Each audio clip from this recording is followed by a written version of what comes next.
Hello. Hello. Can you guys see me and hear me? Hi, Jules. Hey, Laura. What up? It's been a while. I haven't done a live like this in a while. We always do the verticals. It's kind of uncomfortable for me. Hello. Happy Friday. Generally, we do Melly After Darks, but today I am going to bring on a special guest.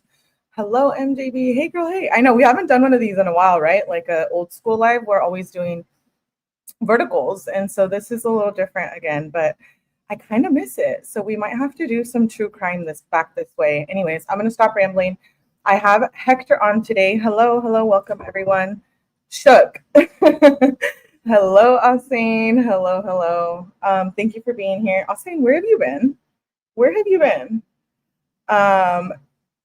Hector, blink if you need help. No. Hector and I are cool. Okay, I'm going to bring on Hector. Who is Hector? I don't even have to give you guys an introduction. Hector is an amazing person. He's super fun. He is considered, I guess, the prison genre. Maybe, I guess that would be it. Yeah. He is former combat veteran, former prison guard, and now exposing. And he's a good friend of the channel, so I am so glad and blessed that he decided to come up and bless us with his presence. Literally. All right, I'm going to bring Hector up. I'm going to stop rambling. I'm going to ask him just a bunch of questions. Hector's always good. Hi, abuelitas. Hello, Hector. What up, Melly? What's up? How are you? Good, and you? Good. I'm excited you're coming on my channel. This is the first guest I have on my channel, like serious guest. It's long overdue. Long overdue, I know. I've been supporting Hector for quite a minute, and he also supports me. He's not one of those people on YouTube that, doesn't like when people come up, because that's how a lot of people are on YouTube. I feel like once you get a channel started and going, everyone changes. Everyone acts different. I've seen that. Yeah, I'm not a hater. Yeah. Okay, so we know a lot about like your background already. You talk about it on your channel. He has his own channel at That Prison Guard. You talk about, exposing corruption within CDRC, the prison system, and then you also have gone to Iraq. So I know we know a lot of this stuff, but some of my viewers probably aren't super familiar. Yeah. And I actually kind of want to ask you like some more personal questions about like all of that. So cool. To start, I want to know like, okay, how did you get into YouTube and what has your experience been like on YouTube? I feel like you're very well known on YouTube. So how is that? Like, tell me how you got into YouTube. Well, first of all, thanks for having me on as your first guest, Melly. It's cool. It's an honor. Stoked. Huge fan of your show and all your fans. So thank you. YouTube, the idea came when I was working in the prison system and things started to get real bad in there. California, for those that don't know. And I was watching a lot of former inmates and their YouTube channels, to be honest. And then I used to watch it for educational purposes and some entertainment, but it would really put me up on game. Like, oh, shit, this story that he's telling, I remember this incident. And I can kind of connect the dots of who's who, what's what. And it would help me in my job. But then I kind of also started to think, right, because I had to have an exit plan to leave a career of 16 years. And I started seeing, like, how are other people able to survive and make money outside of a real job, quote unquote. And that's what gave me the idea of starting a YouTube channel as well as a perfect platform for, like you said, to expose corruption. Okay, I can understand that because that's hard. That's what I was going to ask you next is like, how did you make that decision? Because I know you didn't necessarily like leave CDRC working as a prison guard for YouTube, but I feel like I struggle with that because I'm like, wait, should I quit my job and just focus on YouTube? But that's a big thing for me. I've always been in the healthcare field, so it's almost like fear a little bit. Well, I actually met up with a former coworker who I met up with him today. He had medically retired in June. Good dude, young kid. He was a lieutenant as well. And he medically retired as a result of an incident with an inmate. He got injured. And he picked my brain for like an hour and a half. Like, hey, how does this whole YouTube thing work? And I kind of gave him the rundown by trial and error of things that I've learned. But you're right. And like I told him, my initial game plan was to be a firearms instructor here in California, because I do have that experience around guns, being part of the crisis response team, former Army. But I came to realize that, hey, California is not a good place to be a firearm instructor. So I had to shift gears. Okay. And so then that leads me, okay, so I don't want to go off into the Army experience yet, but I do want to know, how would people describe you in high school? Like, what were you like? long hair, skater, and funny and skinny, 120 pounds. Were you like a rebel, or were you like a good kid? I know you've talked about being a rebel before, and I'm very much that. So would No, I was a good kid that was rebellious.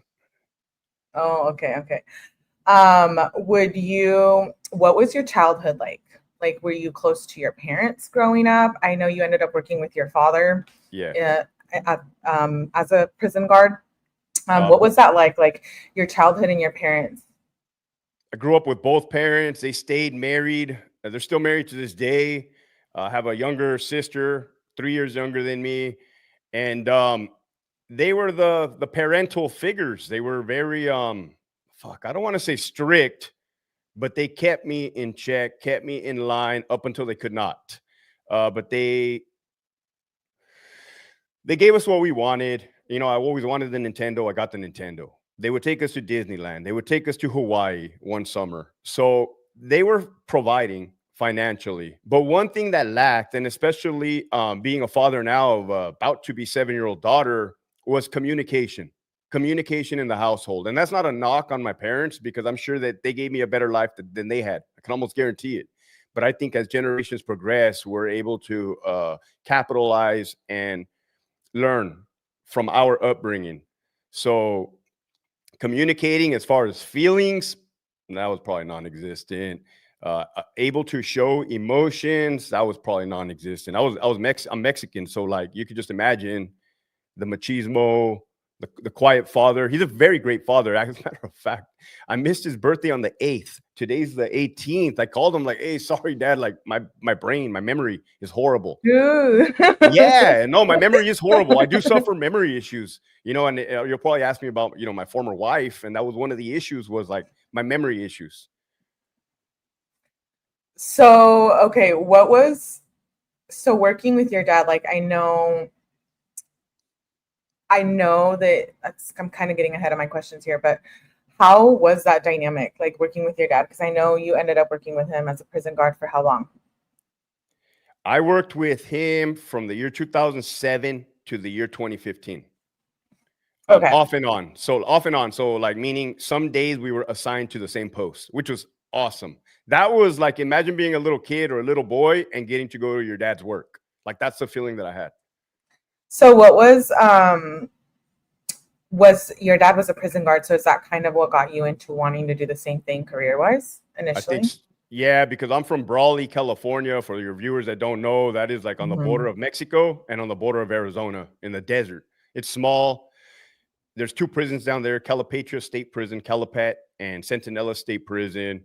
There's Border Patrol agents that work there, local PD, but I did not want to be a cop. The cops there suck, trust me. They're not like big city cops that are cool. They're like small town cops that are assholes. And it was, the motivating factor was for me to do something, right, to get out of there, because I did not want to get stuck there. I guess part of my personality, I just had to branch out to the world. So military followed by corrections. Okay, yeah, because I do remember I watched some of your interview. Congratulations, by the way. You've been on amazing channels. You were on Soft White Underbelly. You were on Vlad TV. You've been on a bunch of other ones that I've watched you on. So that's dope. I watched one of you were talking about, so, okay, let me go back. You grew up in Brawley. Your dad was a prison guard. That's how you kind of got into it. But you grew up in Brawley. You joined the military after high school. Correct. Correct. Well, a month after high school, I left. A month. I was 17 years old. My parents had to sign the permission slip because I was under 18. And we were on the brink of war with Iraq, and we were already at war with Afghanistan. So I knew I was going to war, without a doubt. And I know you kind of said like that was kind of like your out. I believe you said at some point you were living homeless and you had left your parents' house because they were trying to enforce stuff. I've watched your stuff. We're not just I friends. appreciate I've that. been deeply been watching all of it. And So so that's correct, right? I was homeless, away from home, without a home on two separate occasions. One was my entire senior year of high school. I was not living at the pad with my parents. I was couch surfing, living with friends, and then for a long period of time staying at one specific friend's house. That's where I left from there, from his house to the army. So, like I said, I was rebellious. So there was some resentment there on both our parts, myself and my parents. This young growth, 'cause my parents are fairly young as well. They had me at a young age. My mom was 15 when she had me. Oh So we wow. kind of like grew up together in a way. And then the second time that I was homeless was when I got back from Iraq in the year 2005. And I began to abuse drugs and alcohol and suffer from untreated post-traumatic stress disorder. And I thought I was losing my mind. My parents didn't know what to do with me. So they told me to get the hell out. And I don't blame them for that. Okay, so I do want to get into this. We talk a lot about mental health on my channel. Yeah. So you joined the military after high school. You ended up being a combat veteran for 16 years, correct? Well, I was a combat Or veteran for 13 months in Iraq and then a prison guard for 16 years. oh, I got it backwards. Okay. So you were prison guard for 16 years. So Yeah. how you came back from Iraq and then you got Well, into the it was prison? fucked up. It was fucked up. So like you said you're big on mental health, and I can laugh about it now, even though I don't think it's funny because like during that period of time, it was fucked Fucked up. up. I It was know. dark. It was dark. By far the darkest period of my life. It was dark. It was a hole. And you wonder why I'm so passionate about, or if people wonder why I'm passionate about helping other people, not necessarily just combat vets, because PTSD can go for anybody that has suffered traumatic experiences. Hmm. That's where the passion comes from. I had nobody to teach me, nobody to educate me, I had nothing, nobody in 2005. The bottle and Coke and meth. Okay. So what you went to Iraq, but first before we get into all that mental health stuff, you went to Iraq and like what was that like? I always think like how do people do that? How Well, we can can someone get, go there? And you liked the oh, danger and you were dangerous out there. So I feel like how does tell us your experience about that. well, I can tell you about like my mindset at the time, the propaganda of the politics and the media, because it all plays a role and it's all relevant now. And this is me looking back in hindsight. My mindset was I'm young, I'm able, I'm willing to defend my country, to die for my country, to kill for my country. Um, and I feel that a lot of youth, whether you're a young gang member or youth, I feel like a lot of young male youth experience that, right? That's why some people join gangs. That's why some people join the military. That's why some people go this way. I went the military. The boot camp or the basic training I went to was in Fort Benning, Georgia. My MOS, my job was infantry. So front lines, but there was no front lines in Iraq. Everywhere was 365 danger. Initially, when the drill sergeants would say, "You're going to be a killer, you're going to be a killer," and trust me, you want to call this the brainwashing process. I was thinking about how brainwashing works earlier. They were telling us like, "Hey, you can't die until you kill 10 of the enemy." And so you're processing that, right? You're like, "Fuck yeah, I'm going to put it down for America." So just getting brainwashed. And that's why the military targets youth. And that's why gangs target youth, because we're moldable. And I want to talk to you about brotherhood. You asked me, how was I able to do that? I don't think by myself I could have been able to do that. What you develop is a bond, a brotherhood amongst other men. And this is why I'm against females in the infantry, because there is no other bond like men in combat and or in the military in a tight unit. And you eat with them, you sleep with them, you fight with them, you party with them, and then you ultimately go to war with them. And there is not a thing you would not do for them, up and to including giving your life. So it doesn't, because it's not part of you anymore. You're part of something bigger than yourself. And 9 of my friends were killed in action. I got them tattooed on my back. I also struggled with that. Still do. Okay, that was my next question is I know that has to be like the PTSD. I just think in general that's the mindset to even go to war is like how does one get there? Sometimes I question So, that, but So it's a lot easier when you have George Bush on the screen saying, hey, fucking Saddam Hussein is responsible for 9/11, and you watch the Twin Towers fall. It's much easier to convince yourself, right? You think you're eating it with a spoon. Oh, yeah, fuck yeah, let's go get him. The Iraqi people want to be liberated from that evil dictator. Go liberate them. Go give them their freedom. So you're like, hell yeah. Saddam has weapons of mass destruction. Did he? No. But at the time, they're feeding you this propaganda. So you went to Iraq to basically fight war, and you realized that the reason you were there wasn't true?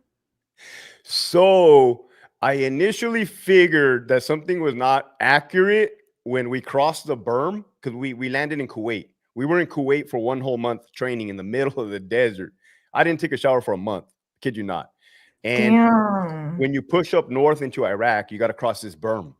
I realized when we crossed the berm, there was little kids on the side of the road, and they were looking at us mean and evil, and they were going like this.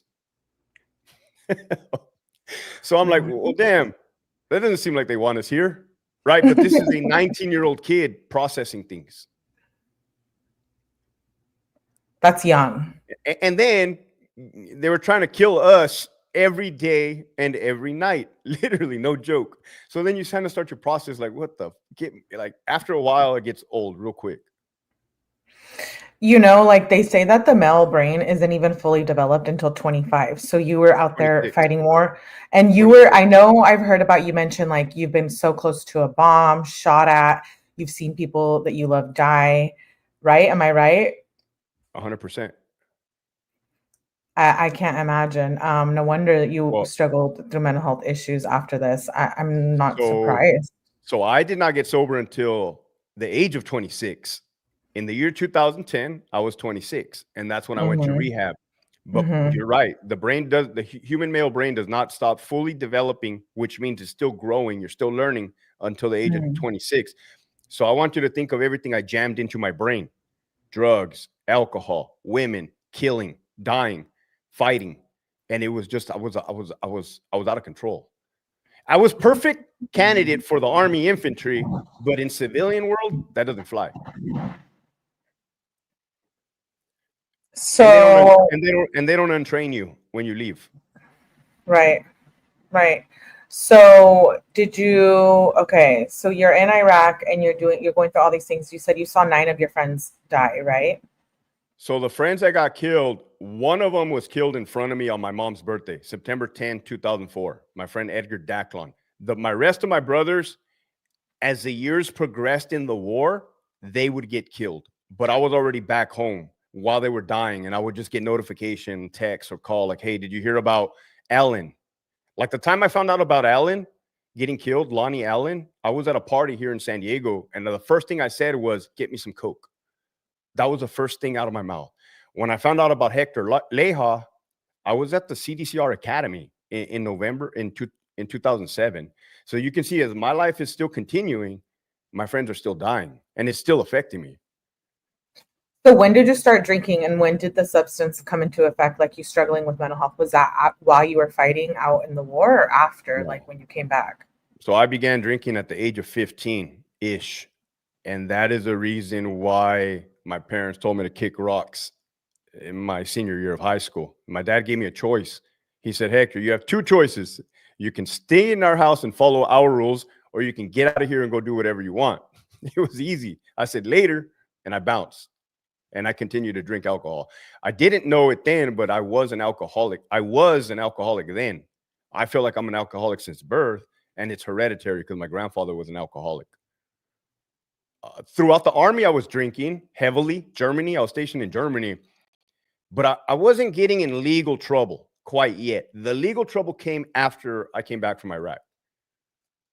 Okay, so you were around a lot of death. I remember in one of your interviews, you said, and you've kind of mentioned it already, but I can remember the quote you said. I can't remember the interview, but you said, "Why is it that I can come so close to death and not get killed?" And I thought that was such a powerful line you said. I'm not a stalker, I swear, but I watch all your interviews. But you said that line, and it was just like, damn. I hated it. I hated it.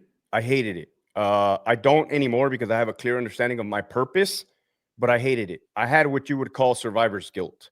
and I had to learn about survivor's guilt through the VA hospital. And for those that don't know, it's kind of like, hey, why did my friend die and I didn't die? And I felt I had survivor's guilt when my friend Edgar Daclon died, because he was our medic. And as you know, medic is the medical profession. They're not supposed to die. We're supposed to die. And that's how I felt. And I felt so cursed, you know, the night that I totaled my truck, and I did not even die totaling my truck at 80 miles per hour. I was pissed. I was pissed. I was crying. I was on my knees begging God, why can't I die? Why can't I die? I wasn't suicidal, but I was trying everything in my power to end it by reckless behavior.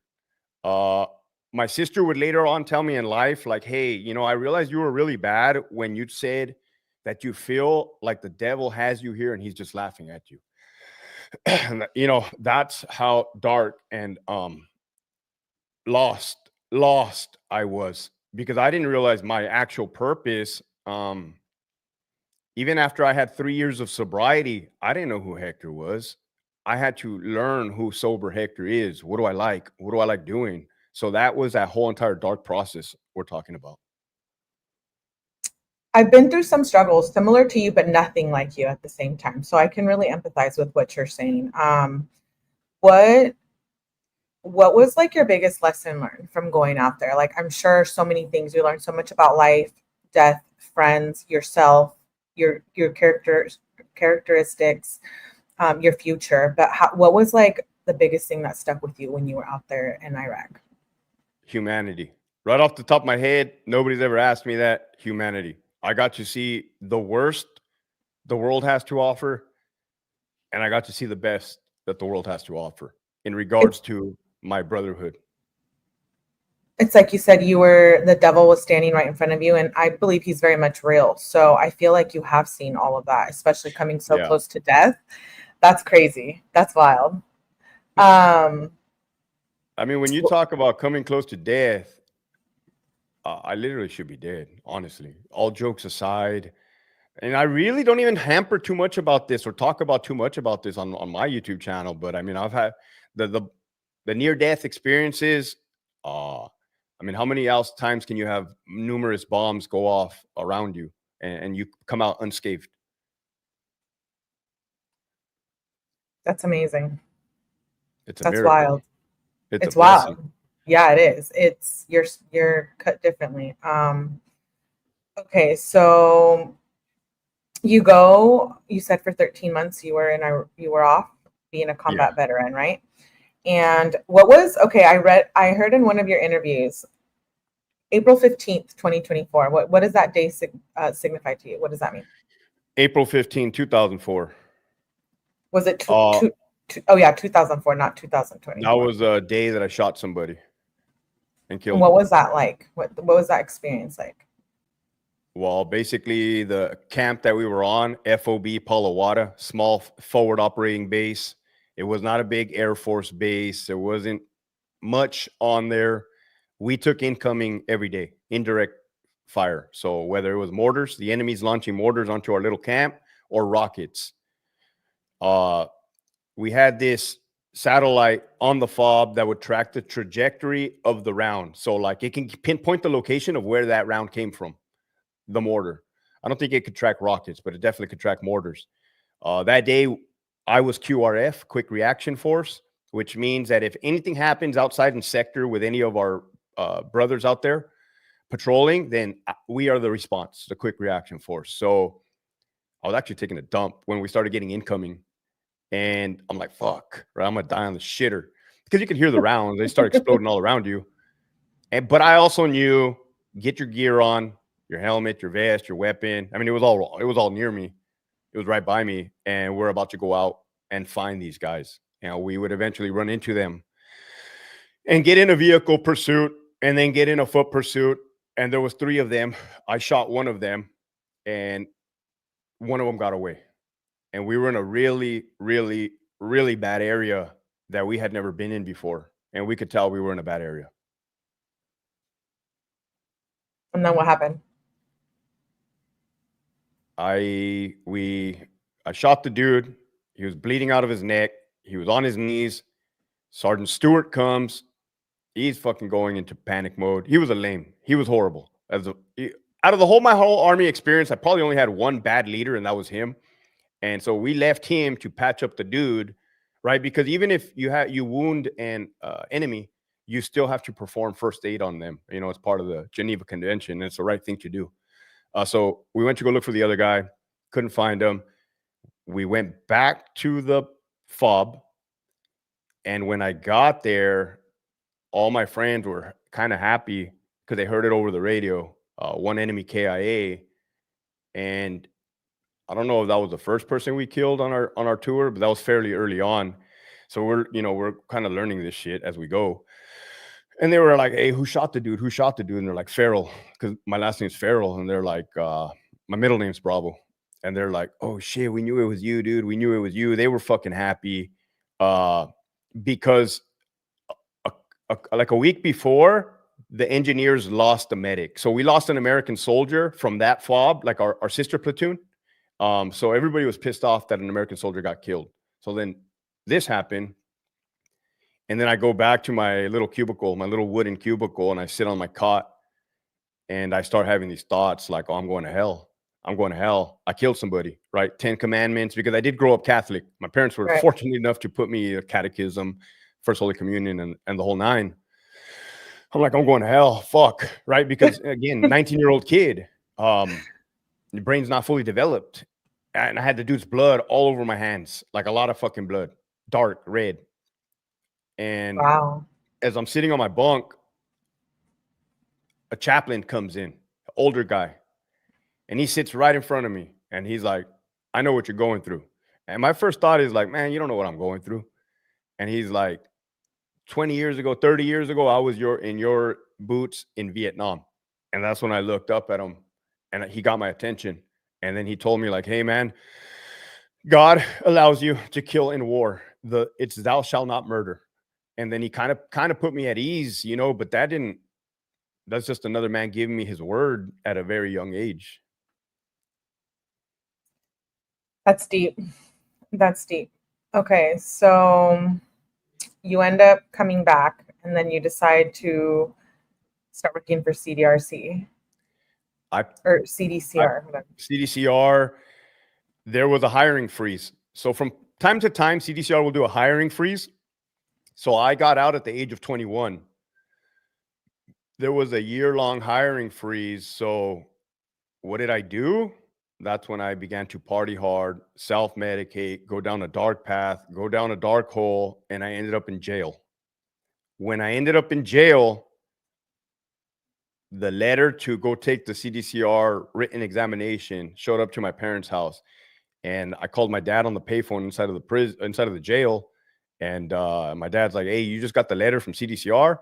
I don't even think you can get in right now with what you got going on." And I'm like, fuck. So I got out of jail. The following day, I went to go take the written examination for CDCR in Rancho Cucamonga.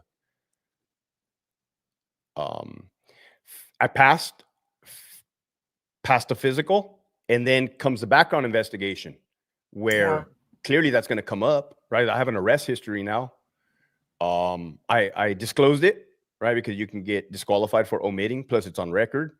And the background investigator like, "Whoa, hey man, says right here you were in jail a couple months ago. What's up with that?" And I'm like, "Hey sir, like I could explain everything. Like I got out of the army, I was struggling, I was hanging out with some friends who I thought were my friends. We made some bad decisions and I went to jail." I said, "I no longer hang out with those guys." And he's like, "I believe you, man. I'll give you a chance." And thankfully he did give me a chance. Wow. And I got in. That's wild, because people with felonies and stuff can't even get a job out here at, like, you know what I mean? So I didn't have a felony. Oh. I did not have a felony. I don't even think I was found guilty. So I was never convicted. You were just arrested. Correct. Okay, then that I can understand. I spent a week in jail because of the ways the weekend and the holidays lined up. So I don't know what they gave me. They gave me time served or they gave me dismissed. It's still on my record, but I never got convicted. What was jail like for you? Fucking horrible. Because I've been in jail before, so I'm curious. I know. Oh my God, don't freak out. But yeah, what was that like for you? Fucking horrible. They gave me boxers that were tight around my thighs but loose around my waist, so they were falling down but not going anywhere. They gave me It's nasty as fuck in there, dude. yeah, it was a dorm, so there's bunk beds. There was fucking actual gang members in there, which, come on, man, I'm not a gang member. Like, luckily I have street smarts and I know how to like move, but I'm talking about gang members, fucking tattoos across their throat, their head, and I'm looking around and I'm like, fuck, I'm not a gang member. Like, this jail is not for me, right? Like, but I mean, in reality, if I want to accept accountability, yeah, my actions caused me to go to jail. It fucking sucked. I remember the feeling of not being able to open any door and leave. I remember the feeling of like, that's some bullshit. I just fought for the freedom and I just lost my freedom. You're like, damn. The Yeah, Jill the sucks. breakfast, the food, I remember that. I mean, it was okay. It was mediocre. But you got to remember, I came from the army. So the army living conditions are horrible, worse in jail. And even the army food is worse in jail. That's a fact. So I was not really, that part didn't bother me. I did sleep on my back because I didn't want to get raped. I didn't know the rules. And there was active gang members in there. So I remember they gave us the rules, the reglas. And they're like, hey, no horseplay, no sex play. I remember when they said, oh, no sex play, I'm like, oh, yes, yes, right? They said like no homosexual behavior. I'm like, oh, thank God, right? Because I didn't know what the fuck jail was like. I thought it was like the movies. Fuck yeah, dude, it was fucked up because somehow, some way, they knew I was gonna get a visit somehow, some way, and two sureños, that's what they were, keeping it real. They approached me. They walked up on me and they said, here, put this in your pocket and give it to the guy next to you. I said, no. And then they took another step forward. Yeah, you're going to put this in your pocket and you're going to give this to the guy next to you. And again, I know how to read body language. So I'm like, fuck, right? Like they're pressing on me. So I said, give me it, right? I didn't look to see what it was. I grabbed it. I put it in my little stupid jail shoe.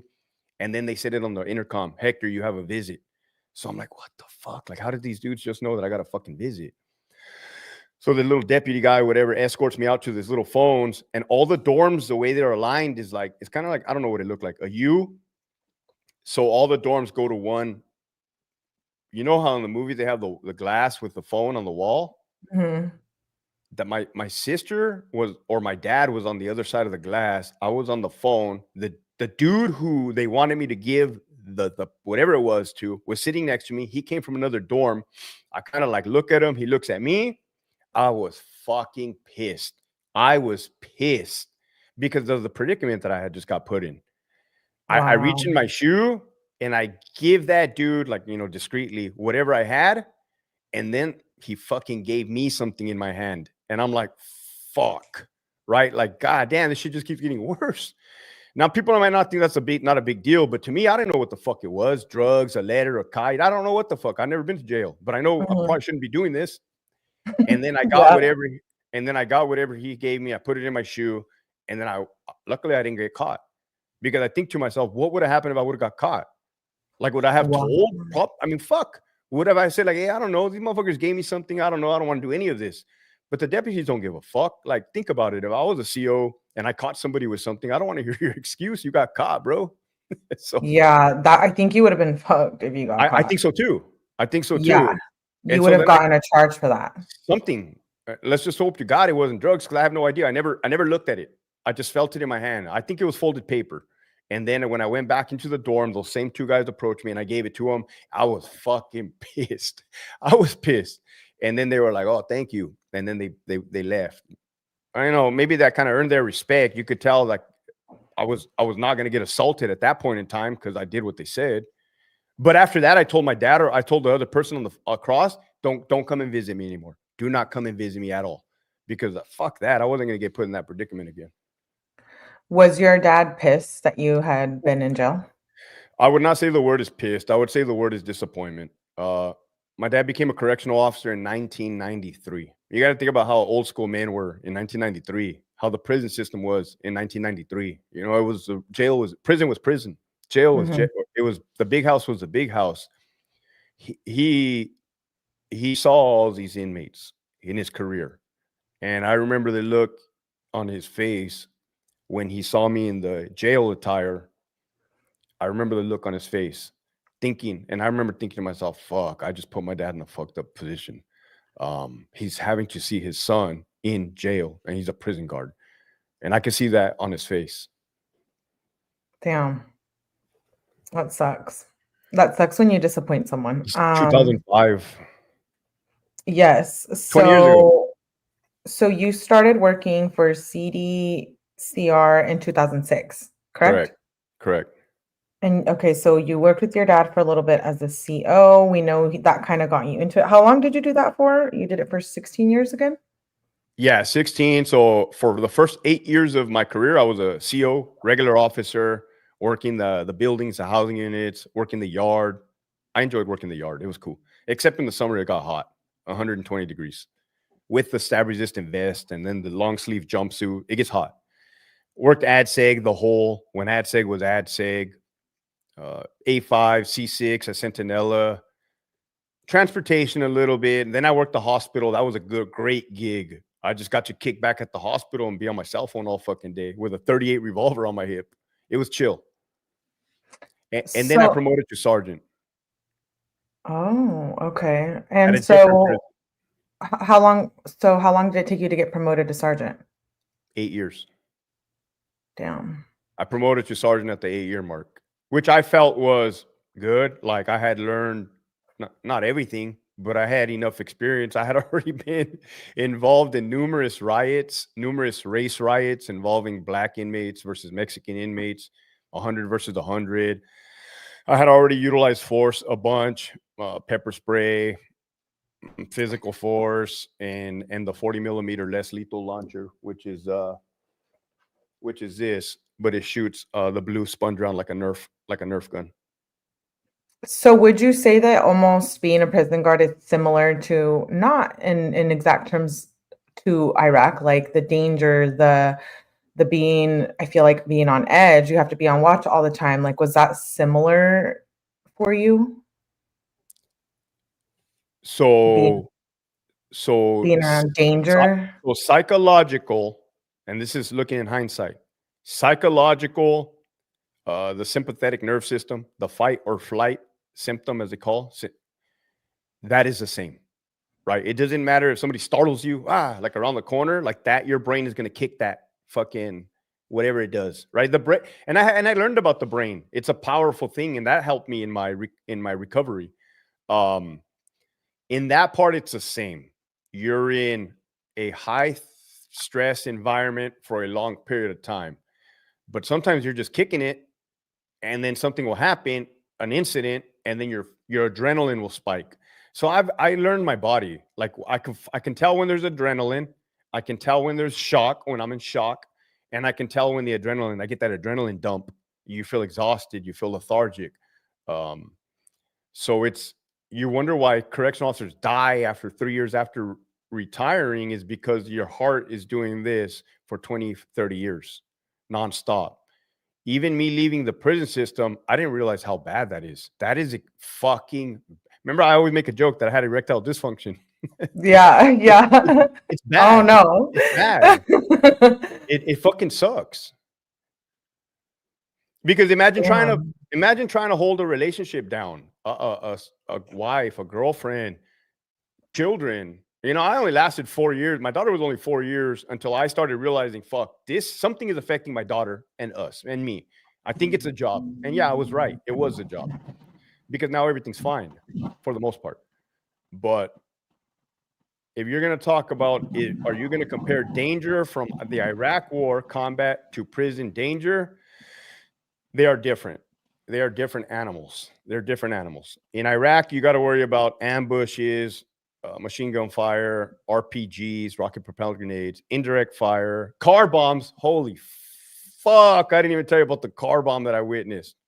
Fuck, it killed 22 people. It was fucking nuts. Probably the craziest thing I've ever seen. Roadside bombs. And then in prison, you got to worry about getting punched, assaulted, kicked, jumped by killed, stabbed. I'm getting there. Jumped by 200 motherfuckers, stabbed, slashed. My biggest fear was to get slashed, you know, because this is all I got going for me, Melly. I couldn't afford to get fucked up in the face. Gassed with shit or piss or blood. So these are danger, or having an inmate escape on your watch. Like, you can't have that. Like, imagine the burden of responsibility and guilt that you're going to feel if somebody escaped and he goes and kills somebody. That recently just happened in California. So they're different dangers. Go ahead. Well, they're different dangers. And trust me, prison gang members don't give a fuck where you've been or what you've seen, right? Like, that's not going to prevent them from harming you. It's all how you communicate and carry yourself. And when you were, okay, so what prisons did you work at? Because now you're out here exposing these prisons, if people didn't know that. And so I'm curious, what prisons did you work at? I worked 8 years at Centinela State Prison as an officer. And then I worked 8 years at Richard J. Donovan Correctional Facility in San Diego for 8 years as a sergeant and then as a lieutenant. Home of the Menendez brothers. That's where I was going next, because I cover that case here on my channel. So, okay, would you call yourself a whistleblower? Yes, even though I don't like that word. You know, this was never my plan, Melly. Like, trust me, if Hector could have preferably did his whole career, 28 years, and left and retired normal, of course that would be ideal. Of course, that's what I want.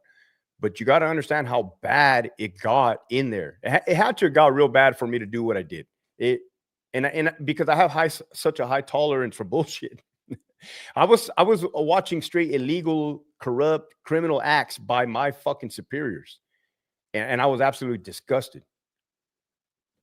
Because they were putting the correctional officers' lives in danger as well as the inmates' lives in danger, and they were getting away with it. And I was fucking disgusted. That was totally opposite of what was taught to me in the Army. That you protect your troops, that you do the right thing, that you have integrity, that you have honor, code, commitment, ethics, values. These are embedded in me. You always talk about this, you exposing the truth behind the system and on your channel, clearly. And so I know you've mentioned that you something with your email. And so I think if you've been noticed and they're onto you, you definitely are speaking truth. I think that's how it is in the real world. Like, if you're speaking the truth, they try to shut you down. Even on YouTube, like when you talk about specific things, I realize, like, oh, why are they sending me this? I'm like, so let me ask you this. Let me ask you this, because I agree with you, but I don't see it from my situation. And I do agree with you. And what I do say is the truth. But like, you think if I was telling lies, they wouldn't have put 2 illegal search warrants on me? No, that's what I'm saying, is that I think you're telling the truth. And so now they're coming after you. No, I know that because I'm living it, but I'm not so. This is what I told myself, and this is why I resigned. I had to quit to do what I did, because imagine me being an employee doing what I did. I'm going to tell you right now, they would have put some type of false criminal allegation on me, and they would have held me accountable, meaning it's corruption, right? They're trying to retaliate and target. Yeah. So I told myself, okay, Hector, you got to leave to expose the truth. And the only way that they can come after you now is if they break the law. I told myself that. And guess what they did? They did break the law. They violated my First and Fourth Amendment right by issuing a fake subpoena and a fake search warrant to Google. And this is what they told Google. One of our employees is violating policy. We need access to his email. And they put my personal email account down. Well, that's perjury, because that's a blatant lie. I had not been working for them for 2 years. So what they actually did was they accessed my freaking email, personal email, and then they attempted and are still attempting to go after those current employees that they believe are in contact with me. And that is currently happening right now, present time. I just had somebody tell me 2 days ago, hey, bro, contacted me anonymously and said, hey, man, they ran up on me. 2 special agents from Office of Internal Affairs ran up on me, grabbed my cell phone from me, and said, hey, man, we need to interview you. Are you in contact with Hector Bravo? And he's like, what? I need representation. And he's like, no, you don't need representation. But you do need representation, because that's the POBAR rights, Peace Officer Bill of Rights. So these fools not only violate the law, they violate case law, they violate policy, but they also violate Peace Officer Bill of Rights. Like, these fucking guys are criminals, I'm telling you. Wow. This is So all the truth. what's going to happen now that they've got access to your email and stuff? Right, because everything is play by play. Everything is chess. I make a move, they make a move. But you got to understand, Melia, like I had a 2-year head start on them, and I already knew, like, I'm kind of running circles in them in a way, but they're closing the gap almost. They realized they couldn't get me, so they are going to make it a point to burn cops, to burn active employees for allegedly being in contact with me and allegedly sharing evidence with me or confidential information with me. So they are attempting to go after those cops. Now, I love protecting people, and I will always protect people, right? So I'm still in motion, because it's almost like war. And people have asked me, does this seem similar to war or seem like a battle that you're in? 100%. It's art of war, Sun Tzu. Doesn't matter if you're arguing with your wife or fucking, going to war with your boss or being in an actual war. You have to strategize and you have to think of their move. So this is the current situation right now. These motherfuckers are wild with it. Yeah, I love that. I love that you're speaking the truth. I don't like really it. I'm fucking tired, to tell the truth. I'm tired of it because they're really testing my patience, meaning like, dude, I can go forever, right? But do I really want to go forever? Yes. You want me to go forever? Yes. I mean, you left there exposing them. So I feel like now you have to just see it through. Right? What? But then I have to ask myself, what is seeing it through? What the fuck does the end look like?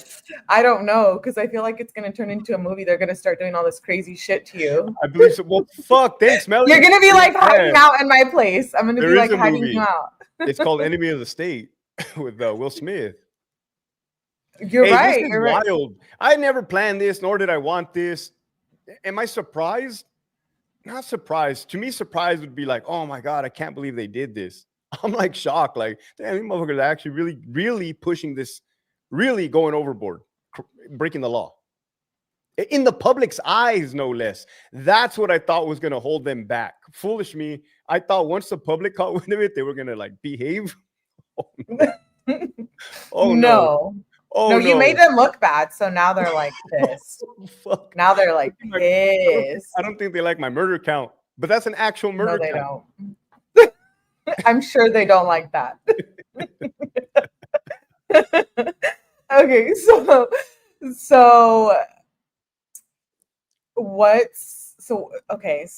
now now they're watching you. You mentioned the Menendez brother. They're probably watching you out here now to know. So what was the Menendez brothers like? I know you said in previous interviews, and you mentioned it earlier, you guarded one of them. Where at, and how was that experience like? I covered the Menendez brothers. I'm really into the case. And I know you have very opinionated opinions, if you may. You don't believe that they're innocent, right? You don't believe the whole sexual abuse thing? Tell me. Well, first of all, you said I don't believe that they're innocent.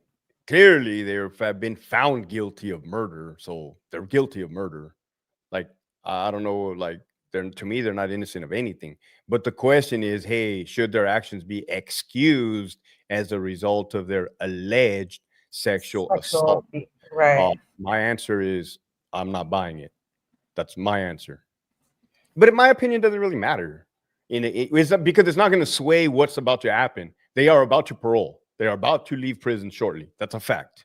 Mm-hmm. And I could tell you how I saw the system rigged within, and that's how I know they're going to get out.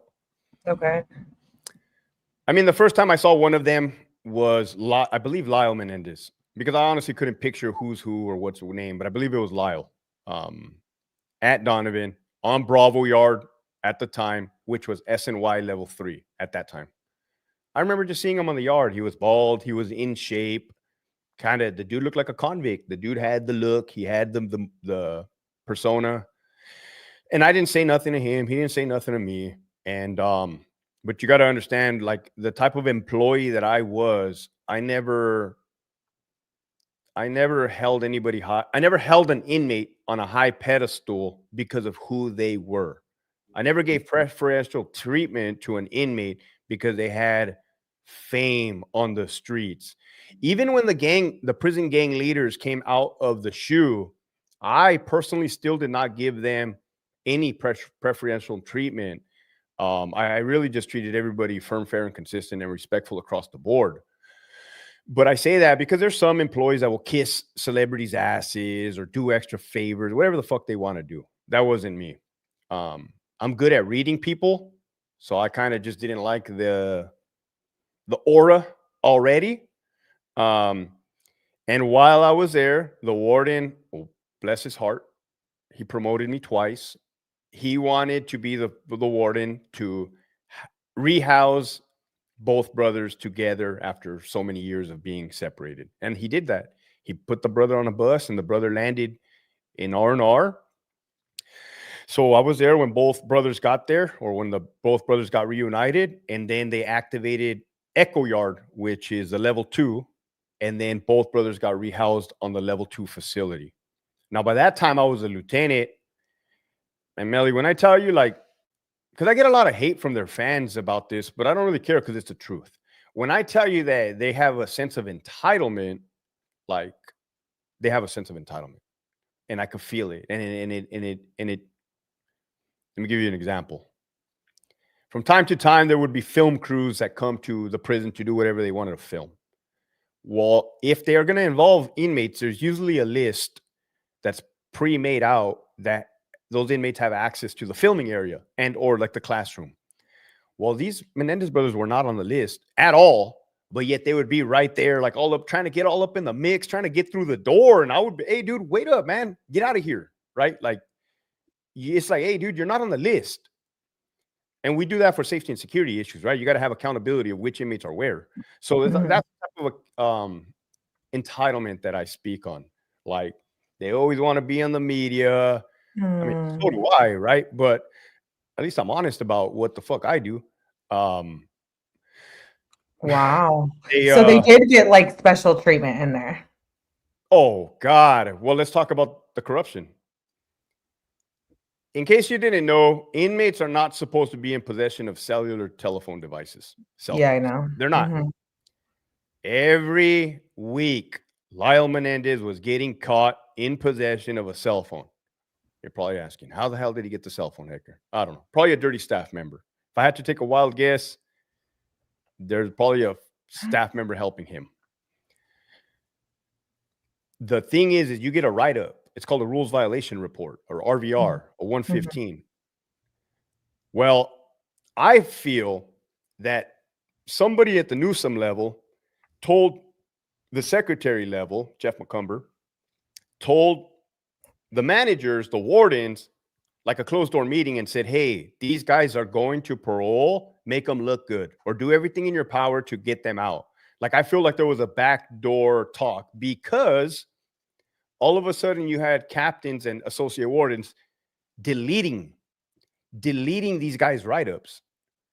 So I want you to imagine, like, if I'm Hector Bravo and I'm getting speeding tickets all the time, and somebody's looking out for me at a very high position, and you got like a court clerk guy that's just deleting my shit, and it on record, never been in trouble. That's what's happening. So it's not that these fucking guys have been on their best behavior, because they're not. Now, they have a huge fan following, and they're like, hey, well, having a cell phone is not that bad. That's not the fucking point. The point is like, they're painting these guys out to be model inmates. If you're going to follow the rules, right? I don't give a fuck if they go home or not. It doesn't matter to me, but tell the truth of what's really happening. Yeah, these guys always get caught with cell phones. They fucking don't listen, and we're about to let them out. Cool, you're going to let them out? You're going to let them out. But I see the corruption.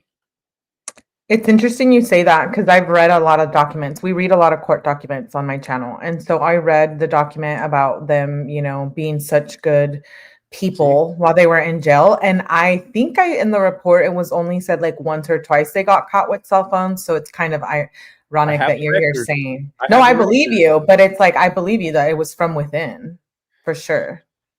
Absolutely. So like, and they will go to a parole board, and I'm sure they're already on board with letting them out. Like, they're going to get out. Now, to ask me the question, do I feel they're going to come out and commit the act of murder again? I really don't think so. I don't think they're that dumb. Like, I think they did 30 years incarcerated. I think that's enough for you to sit down. And do I feel that they're going to do their little, whatever they do? 100%. They're probably going to start a YouTube channel or talk show or podcast. I was just gonna say they're gonna come out and be like super famous, and again, 100%.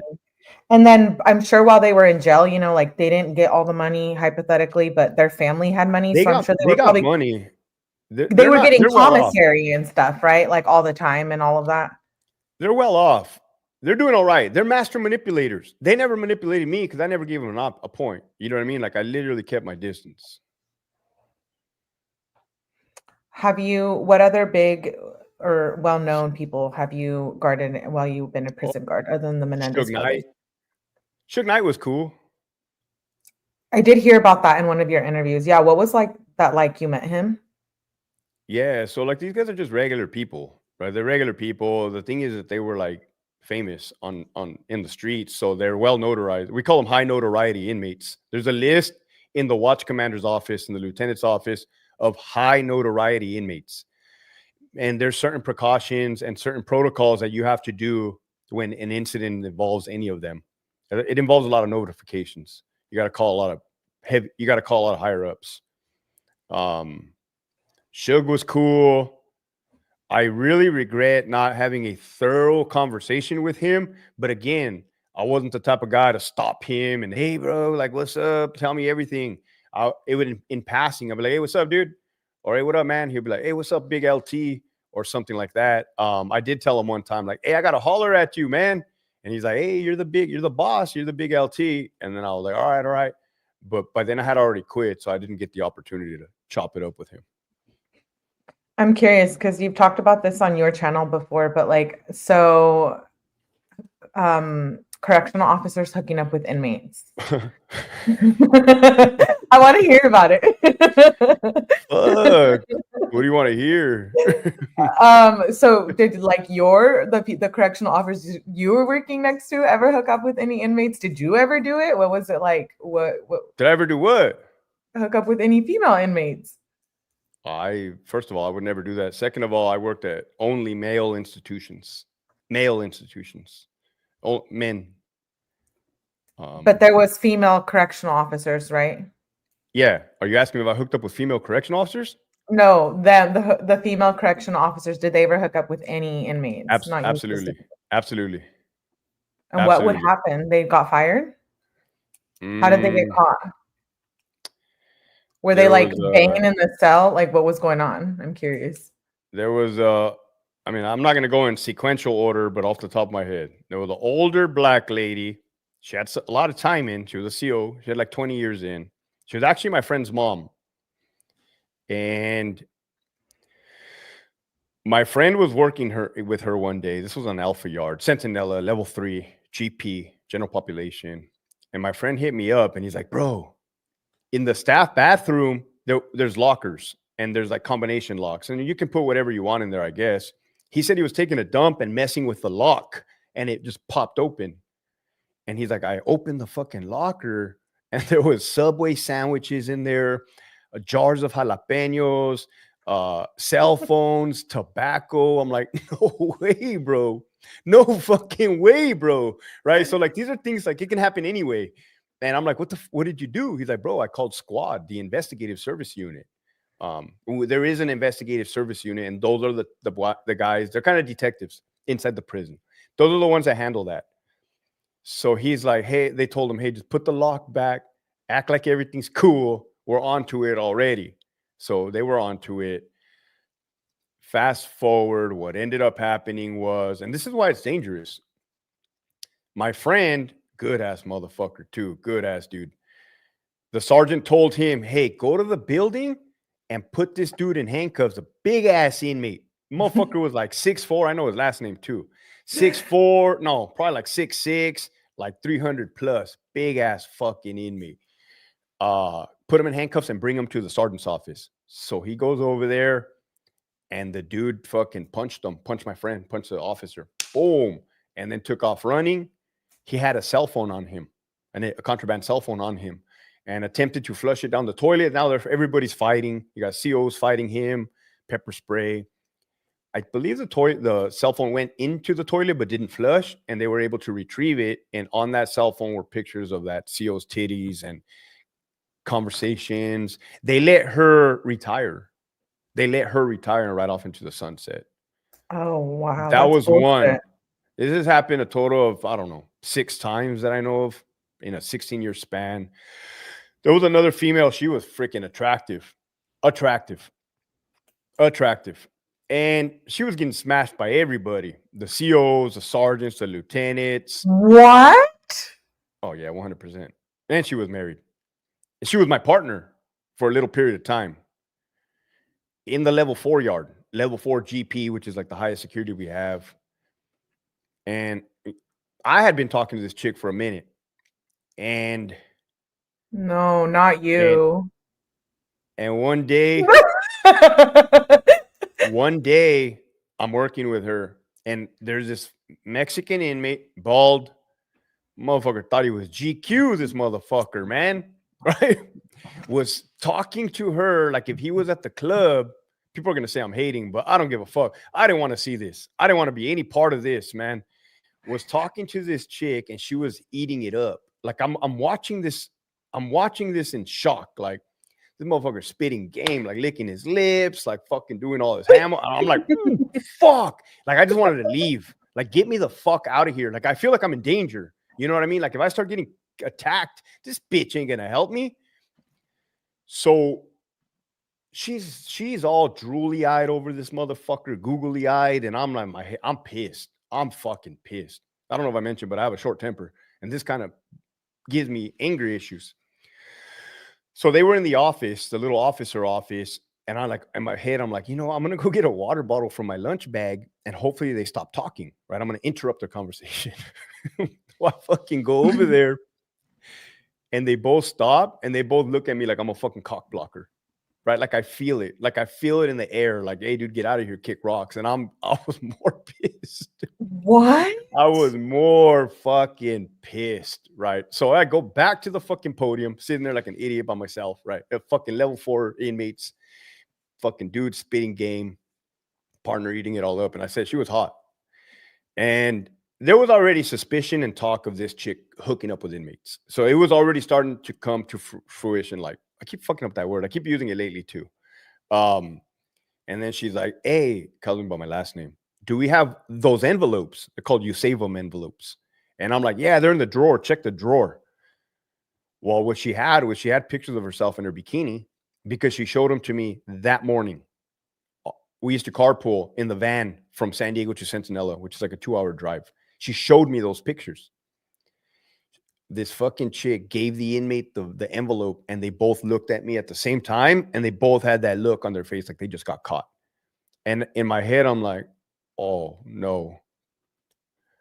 He goes real fast, walks to cell 101, slips it under the door, and in my head, I'm like, oh, fuck no. This bitch just gave this dude photographs of her in her bikini.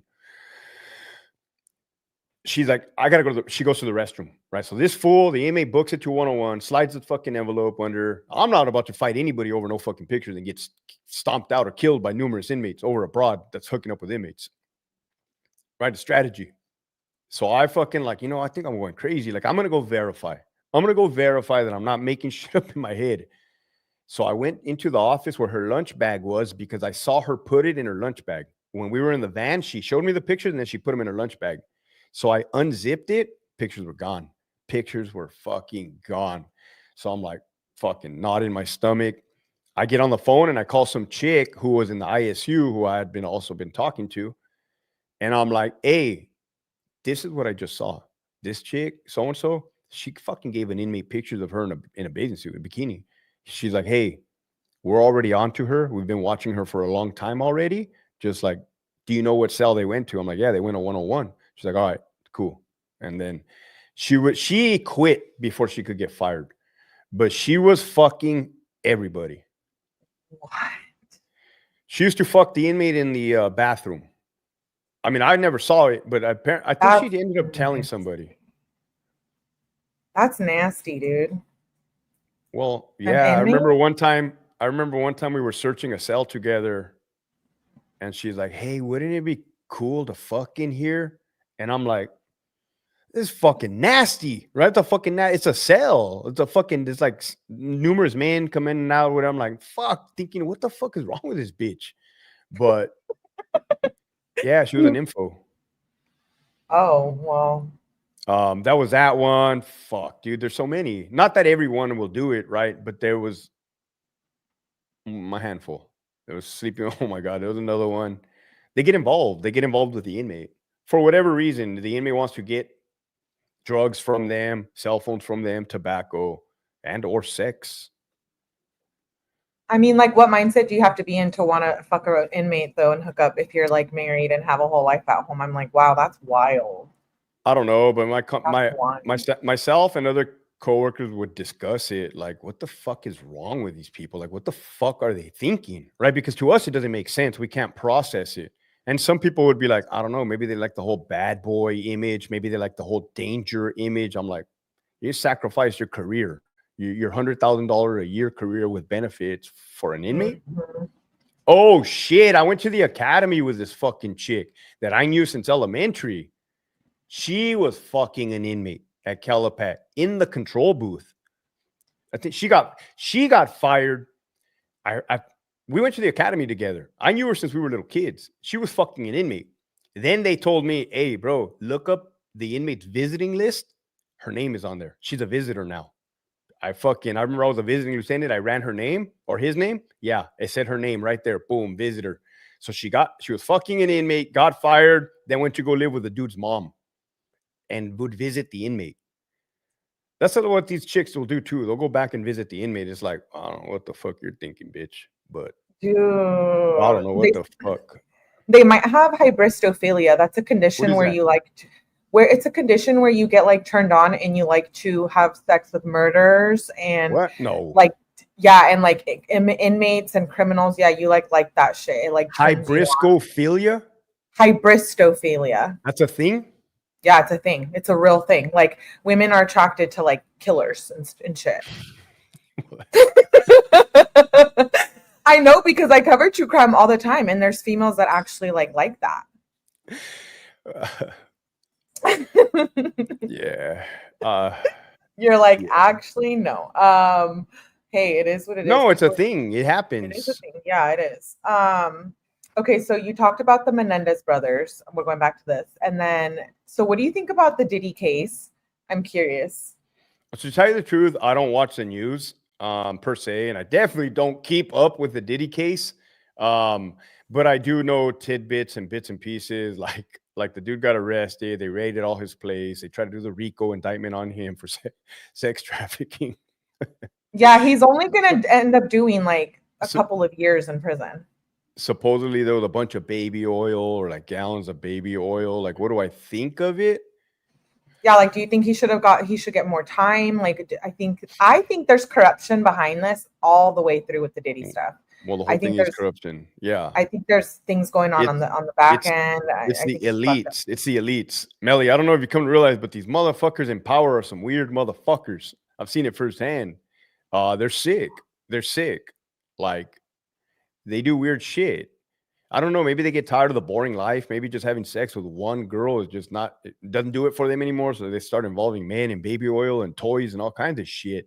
But they start taking it up too many notches. And now you're under federal fucking indictment for being a weirdo. And the bad part is, like you said, the corruption. How many legal people, politicians were involved in all of this? The Epstein. So That you know was they my don't next want, question to you about Epstein. you know they don't want their dirty little secrets out, and they'll do anything up to and including murder to silence people. I mean, I'm not a conspiracy theorist, but doesn't like Hillary Clinton have like a wake of dead bodies of her opposition? No, I absolutely believe it. It's kind of like with the Luigi Mangione case, you know, the guy who shot the United Healthcare guy. Like there Yeah. was some shit going on So, there too. so Melly, I know you cover true crime, like that's your thing, right? And me growing up, I'll tell you what, social media put the American people on game. Social media opened the eyes of the American people because I was born in 1984. You just had a fucking television set with fucking Bob Barker, Price is Right, and you had the mainstream media news. Whatever they told you was gospel. Mm-hmm. Now you got motherfuckers like me, people like you, people like whistleblowers, Snowden, that are saying like, hey, wait up, I was there. This is what happened. This is why things are happening. And we got ahead of the corruption. Now the government is in full fucking panic mode because they've come to realize they lost the narrative. Mm-hmm. So definitely there's a lot of corruption in this world, specifically the United States of America. Touching on the Epstein thing, I've been deep diving that. I'm super into it because, you know, the president being involved, and like I absolutely believe Trump was involved in all of that. So again, I don't dive too much.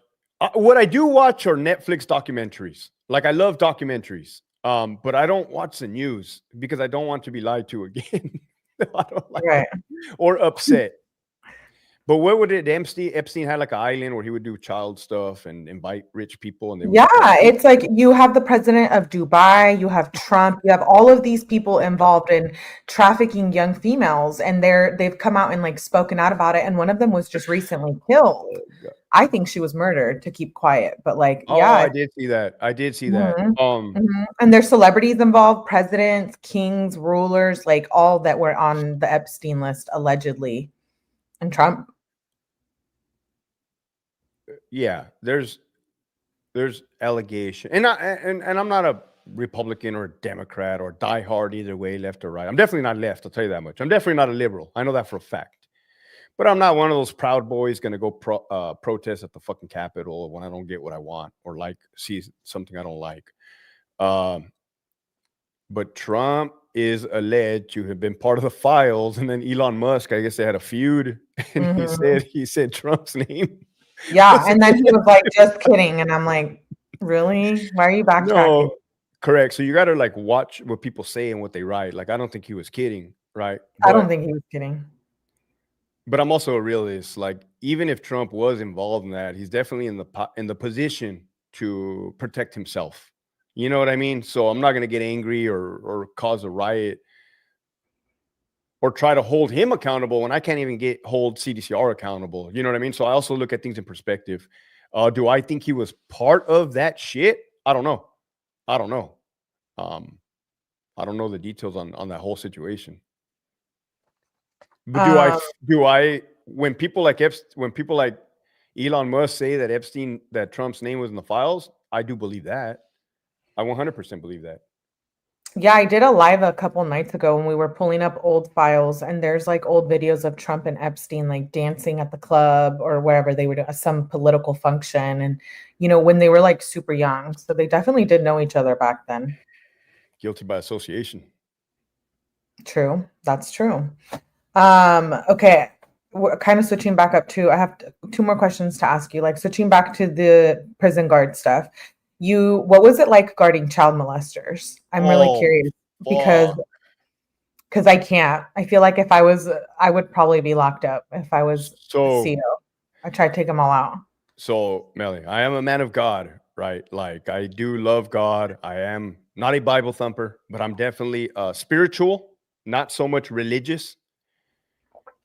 I do try to live a honest life, but when it comes to child molesters, I cannot tell you the hate that runs through me while working in the prison and even now. I believe because children are so precious. Like I love children, and I don't know if you find this hard to believe or not, but I'm really good with kids. Like kids really get a kick out of me. I don't know, they think I'm fucking funny or something, but and then I coach my daughter's softball, the little girls. So like to me, they're innocent. That's what I like about kids, that they have that innocence to them where they haven't been polluted by the world yet. And I fucking hate child molesters because they rob them of that. They're monsters. They're fucking monsters. And when I see them in the prison, the way they fucking carry themselves is not like the Menendez brothers' sense of entitlement, but with a sense of entitlement.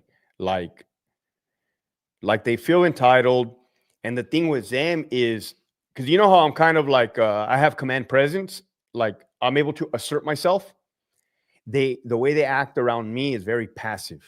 And I could see it, and I fucking hate it because I know in my mind that they were monsters and dominant with the children. So like they play that role, like they're passive to dominant motherfuckers, and then they're monsters. I don't believe that they should ever get out of prison. They do get out of prison. Let me be the one to tell you. Yeah, I They know. do. They do. I don't believe they can ever be fixed. I honestly believe that. I believe there's something wired wrong in their brain. I believe there's only one cure for that. Death. Correct. You're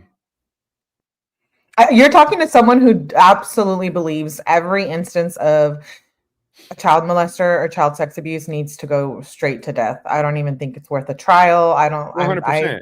I mean, we would have these conversations. Like, I don't want to say too much, but me and my coworkers have these conversations. Like, hey, bro, they gave you a fucking 45 pistol with all these boxes of ammunition. Would you take care of that?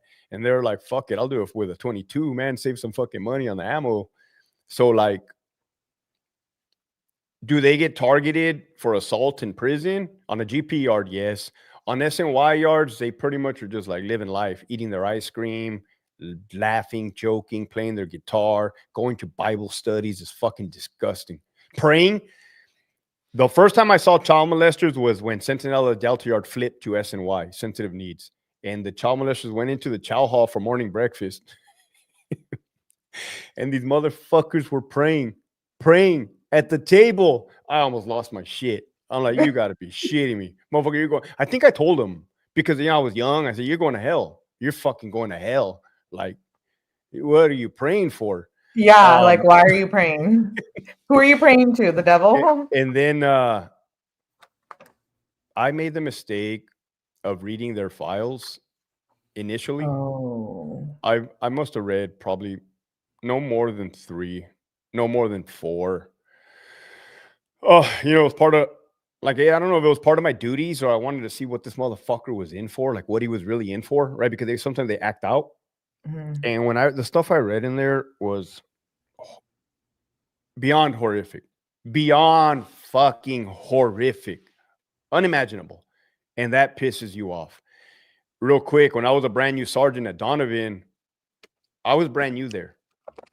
A child molester came into the office and said, I have safety concerns, meaning my Sally is making me jack him off and I don't want to.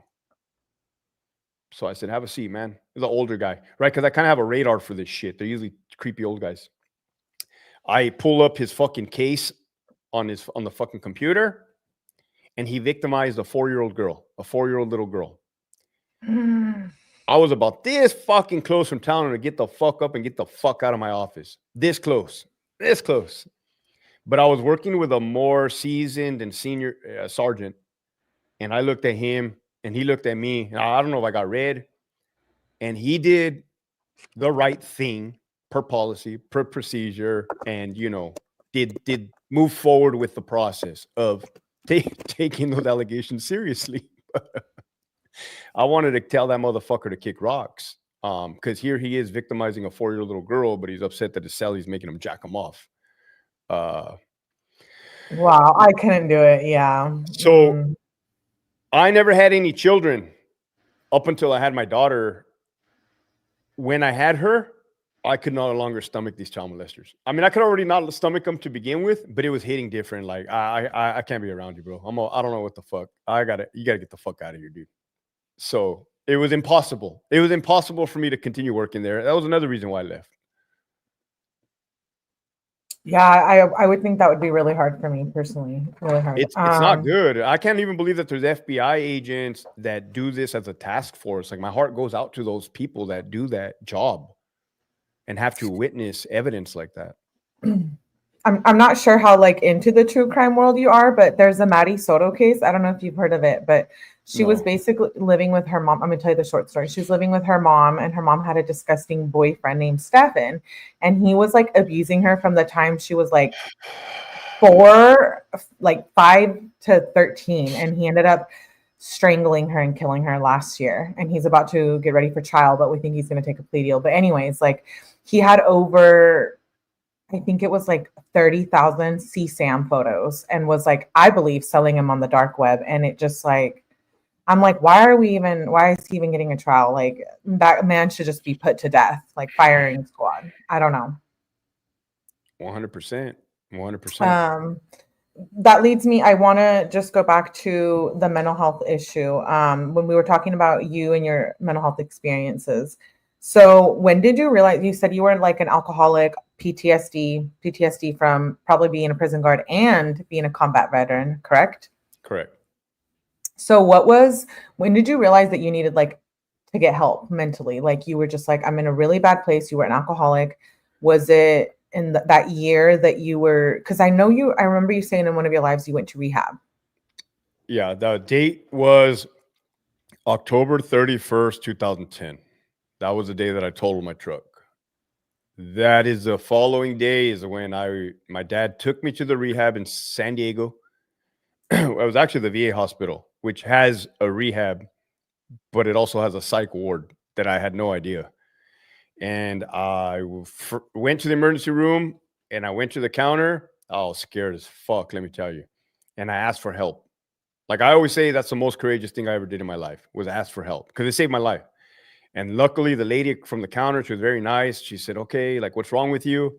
I said, I don't know, ma'am. I don't know. I have these thoughts. Every time I drink, I get in trouble. Like, I need help. There's something going on. And she's like, all right, hon, have a seat. We're going to get you, you're going to talk to somebody right now. And that's when the process began. They okie doked me, though, because they said, like, hey, we think you'd be a good candidate to go upstairs. There's people like you getting help upstairs. So I'm like, yeah, cool. Like I'm fucking here for it, right? They put me in a gown, they put me in a wheelchair, and they fucking wheeled me upstairs. It turned out it was a psych ward, right? But I voluntarily went. It wasn't involuntary. And I'm sitting on the bed thinking to myself, holy shit, this is where my alcoholism has led me. Like, this is where I'm at. So if you want to say, what did my bottom look like? Right there, it looked like my bottom. That was it. And then right there was where I went to my first AA meeting, Alcoholics Anonymous. And I heard the dude speaking. He had 12 years of sobriety. And the story that he shared was identical to my story. And I realized to myself, holy shit, I'm not the only one. I'm a fucking alcoholic. Like by definition, I'm a fucking alcoholic. Like I have a disease. And I left the psych ward and they were going to enroll me into the rehab. But it was around November, it was around Thanksgiving. And I remember my parents and my fiance at the time thinking, no, we want him to go straight from the psych ward straight to the rehab. And I kept getting pissed off, like, no, give me a couple days. Like, give me a couple days. And I did take those couple days. And then I checked into the 28-day inpatient rehab, which was at the same hospital. And I lived there. They gave me a bracelet. I had bunk mates, like roommates. And fuck. Half of the day, I would learn about substance abuse. And the other half of the day, I would learn about post-traumatic stress disorder. PTSD, AA, PTSD, AA, PTSD. Fridays, they would release us for the weekend. My fiance would pick me up and they gave us a sheet of paper that you had to go to AA meetings out in the public and get it signed. So I began to do that. So I didn't realize that I was already working the steps and they were walking us through steps 1, 2, and 3 of the 12-step program. And it was in a perfect condition. Like I had doctors at my disposal, student nurses, counselors, substance abuse. Like it was a perfect environment for me to get better. I had food. I had not been eating, right? Like I was always drinking, partying. I was eating healthy. I was getting good rest. I remember the first nights of rehab, I felt so like calm, like tired, exhausted, like fuck. And to be honest with you, I have not relapsed since 2010, but that's not because I'm exempt, but that's because I work a strong program. That's amazing. What you said, like your fiance at the time, which I think was the one who turned out to be your wife and your daughter's mother, correct? Thanks. So she was she was supportive throughout this whole thing, because I know we grew up. You mentioned earlier, like Mexicans grow up differently. I don't care what people say. The whole thing, all of it, even conversations like sexual abuse, alcoholism, things like that are just like taboo in your home. I don't know. Right. So how did your family react to like the mental health? They were obviously supportive, but was it easy for them to like You know adjust what? to You know that? what broke my heart when I knew it was real was when that night my dad had told me, "Hey, I'm gonna drop your fucking ass off at the VA. You're never gonna call us again. You're never gonna hear from us again. I am not your dad anymore. You are the VA's problem, not mine." Wow. And he did not drop me off. He got off the car and sat there with me, and we were in the hallway. And he's like, "Hector, I don't care if you lose your job. I just want you to get better." And I remember thinking, like, fuck, from a strong Mexican dad, like the pride of he didn't even give a fuck about the career anymore, the embarrassment of his son losing his job. He wanted me just to get better. And that's what was like, fuck, all bets are off. Like it's all in on this shit. But that's what did it for me. And, it's amazing that you had all these things at your disposal. Like you said, therapists and substance abuse therapists and rehab, because it's so hard for people to get that, you know what I mean? Like, and well, one, you have to surrender and admit that you have a problem and get into it. But then some Right. people can't afford it. Some people don't Right. have the connections. And that's the thing in mental health right now. It's like people can't get the help that they need. And so I think that was really awesome that you had a little bit of a different experience. Well, the thing that tripped me out is there was people in the rehab that were still using substances, and I was very surprised by that. And I'm like, what the fuck? What the fuck is wrong with these guys? Like, why would you come to rehab and still continue to use? But then you learn, like, hey, it's winter time, so a lot of these homeless people will check themselves into a rehab just to have a warm bed and just continue to do what they're doing.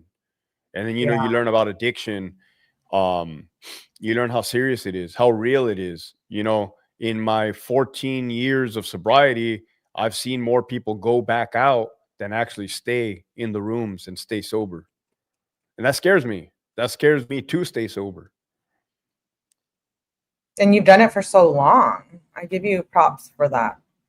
I do it every day. I have to do this every day. Every day is a new day. I take it one day at a time, as I was taught, as I was suggested to. And I do my YouTube channel. I try to help people, and that is spiritual for me. That to me, that's the 12th step, giving back what was given to me. Do you think, one of the steps is like forgiveness. And so do you think that people truly forgive you? Like when you have been an alcoholic and you ask for forgiveness, like, do you think people really do forgive you when you have hurt them in the times of being an alcoholic? I'm just curious. It was like step 8 or 9, making amends. Came to make amends to those that we hurt in our past. No, no, and it's not for that. You're not making the amends for them. You're making the amends for yourself. It even says it in the steps. Do it when you're not going to hurt the other person. For my parents, I did a living amends. I continue to do a living amends. Every day that I don't get drunk or high, every day that I'm a good father, to me, that's my living amends to them. Like, look, I'm doing good. There was a former person in my life. I asked my sponsor, should I fucking contact this person? Like, and they're like, no, not at all. Clean up your side of the fence. Let them do what they're going to do, right? Just clean up your side of the fence. So I did have to make amends. Yeah. But if somebody tells you, fuck you, you're a fucking asshole. Hey, you gotta take it, right? You gotta take it. If you hurt them, that's how they feel. And I But and I feel like it's true when people say like you can forgive but you don't forget too. You know what I mean? I'm past that though. I'm grown past that. Like I know all about resentments, and I had to grow. I had to learn all this. I didn't wake up like this. Resentments lead to relapse. I don't hold resentments, or at least I try not to hold resentments. If I feel one building, I address it right in the steps that I need to. So people maybe wonder how am I able to cordially get along with the mother of my wife or the mother of my daughter. That's because I'm grown. That's because I'm sane, serene. Like I'm not a little kid that I'm gonna go try to be vindictive and get back at her. With that being said, so you have your daughter and So what is like next for you? Your YouTube channel. I know you were debating whether you were going to go do something out of the country again. To be honest with you, I'm just taking it as it comes. Currently, those plans to go overseas are on a hold. I don't want to say brief hold because I don't know how long the hold is. Still in the process, just kind of things are on hold at the moment. I did break my freaking toe 2 weeks ago at the pool. Fucking toe is throbbing right now. So that How would did have you break your affected. toe? We were at the pool in my apartment complex and it was missing the cover to the little drainage hole. And I stepped right in the hole, all fucking 190 pounds of muscle. Bent my fucking toe this way. I don't know if it broke the bone in half because I didn't go to the get an x-ray, but I've broken all my other toes before and I know how it feels. So it broke. It definitely broke. I just don't know how bad it is. But to go overseas, you have to run, do push-ups, and do sit-ups. I could not probably make the run right now without damaging my foot worse. The run time. Are you like able to walk and stuff or Yeah, what? I'm limping around. But I don't even let that slow me down or get upset. I don't even take pain medication. I don't fuck with anything. I don't fuck with Vicodin, marijuana. I don't do anything of that mind altering shit. Like I feel everything. Did you ever smoke marijuana? Yes, but it was not. I never liked it. I never liked any of the fucking drugs I did. I don't even know why I did them. But I didn't. I did it. Yeah, it would make me feel like paranoid, like laughing. Like, it just made me feel fucking weird and throw up because I never did drugs sober. I was always doing drugs when I was drunk as shit. So by then, whatever I consumed, it would make me throw up. Mm. Remember, I'm an Um, alcoholic. yeah. So what do you like to do? You like to work out, you like to YouTube, you like to spend Mhm. time with your daughter. We know that. What else do you like to do? I like to get outdoors. I definitely love to go to the beach. You know, I realize San Diego is my home. Like I've traveled a lot and I've thought about moving to Montana. I've thought about moving to Texas, but I can't leave San Diego. I love California. I love Southern California. I love the people here. I love the culture. I love my daughter. My sobriety is my priority, and that has to be. And my daughter, right? And then I got God in my life, and then I got my baby mama that I got to take care of because she's taking care of my daughter. So I have these responsibilities, these obligations. Then I got my health, my mental health. So I work out. What else do I do? I read. I have an Xbox which I jump on from time to time if I have the time, because I'm starting to think I'm a workaholic to a degree. But my daughter's been on summer break and I kind of been MIA on my own YouTube channel, but because to be honest with you, I prioritized her. I put the phone away in my pocket and we went to Legoland, Knott's Berry Farms, a concert, the beach. We rented tandem bikes at the beach. That was fucking priceless. That was the best ever. You know, like a dream come true. My whole life came full circle yesterday at the beach, riding tandem bikes with my daughter. It's like, this is it. This is it. Like, thank you, God. I'm very grateful. I have gratitude. Wow, that's amazing. That's beautiful. I And love I that help for you. people. And I help people. Like I have Instagram and sometimes I'll tell people on my stop being fucking selfish. Stop being selfish because I used to be selfish and things were not going my way. When I stopped focusing on myself and started helping other people, the blessings that I have received are like unthinkable and they continue. I'm curious because you mentioned earlier you are like a spiritual person. Do you believe in like tarot cards and all that kind of stuff? Fuck no. Actually, not that, Psychics, tarot cards? hey, not that I don't, because on more than one occasions, I almost got my palm read, almost went to fortune tellers. And it's like when I really about to think it through, I tell myself, like, no, God is against that, right? Like, that's what I tell myself. Do people that I know do it? Yes. Do I have anything against them? No.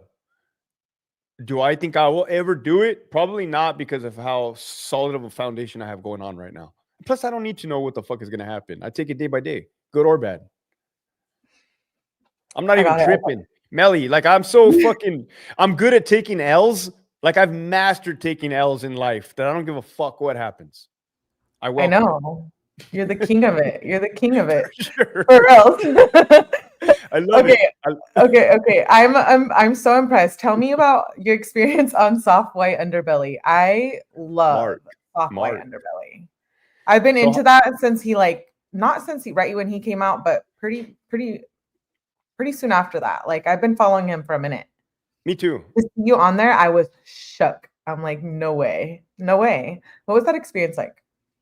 So there's some podcasts that I wish I had been on sooner, right? Mhm. Not saying that I'm all that in a bag of chips, but again, I think everything is God's timing. Because if you look at all my major podcast appearances, they've come at the right freaking time, and it's always like help the mission of exposing or telling my story.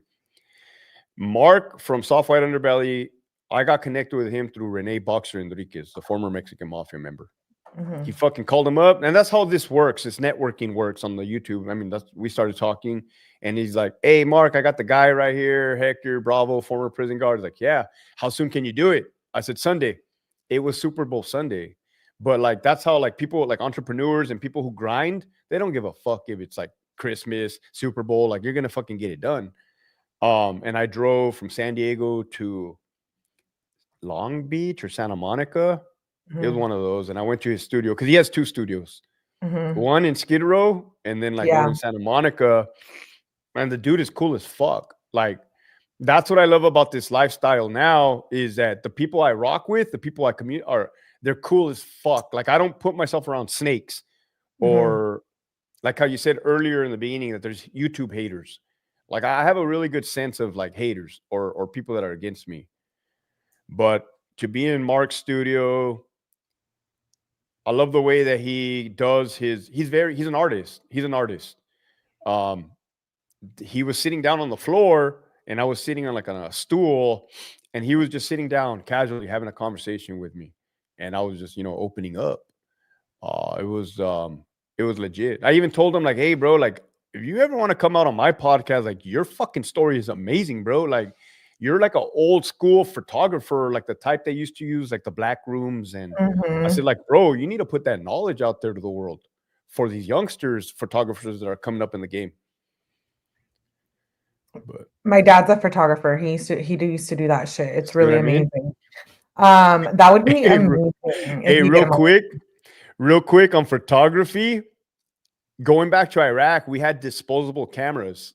Remember those Mhm. wind up ones? Yeah, I love those.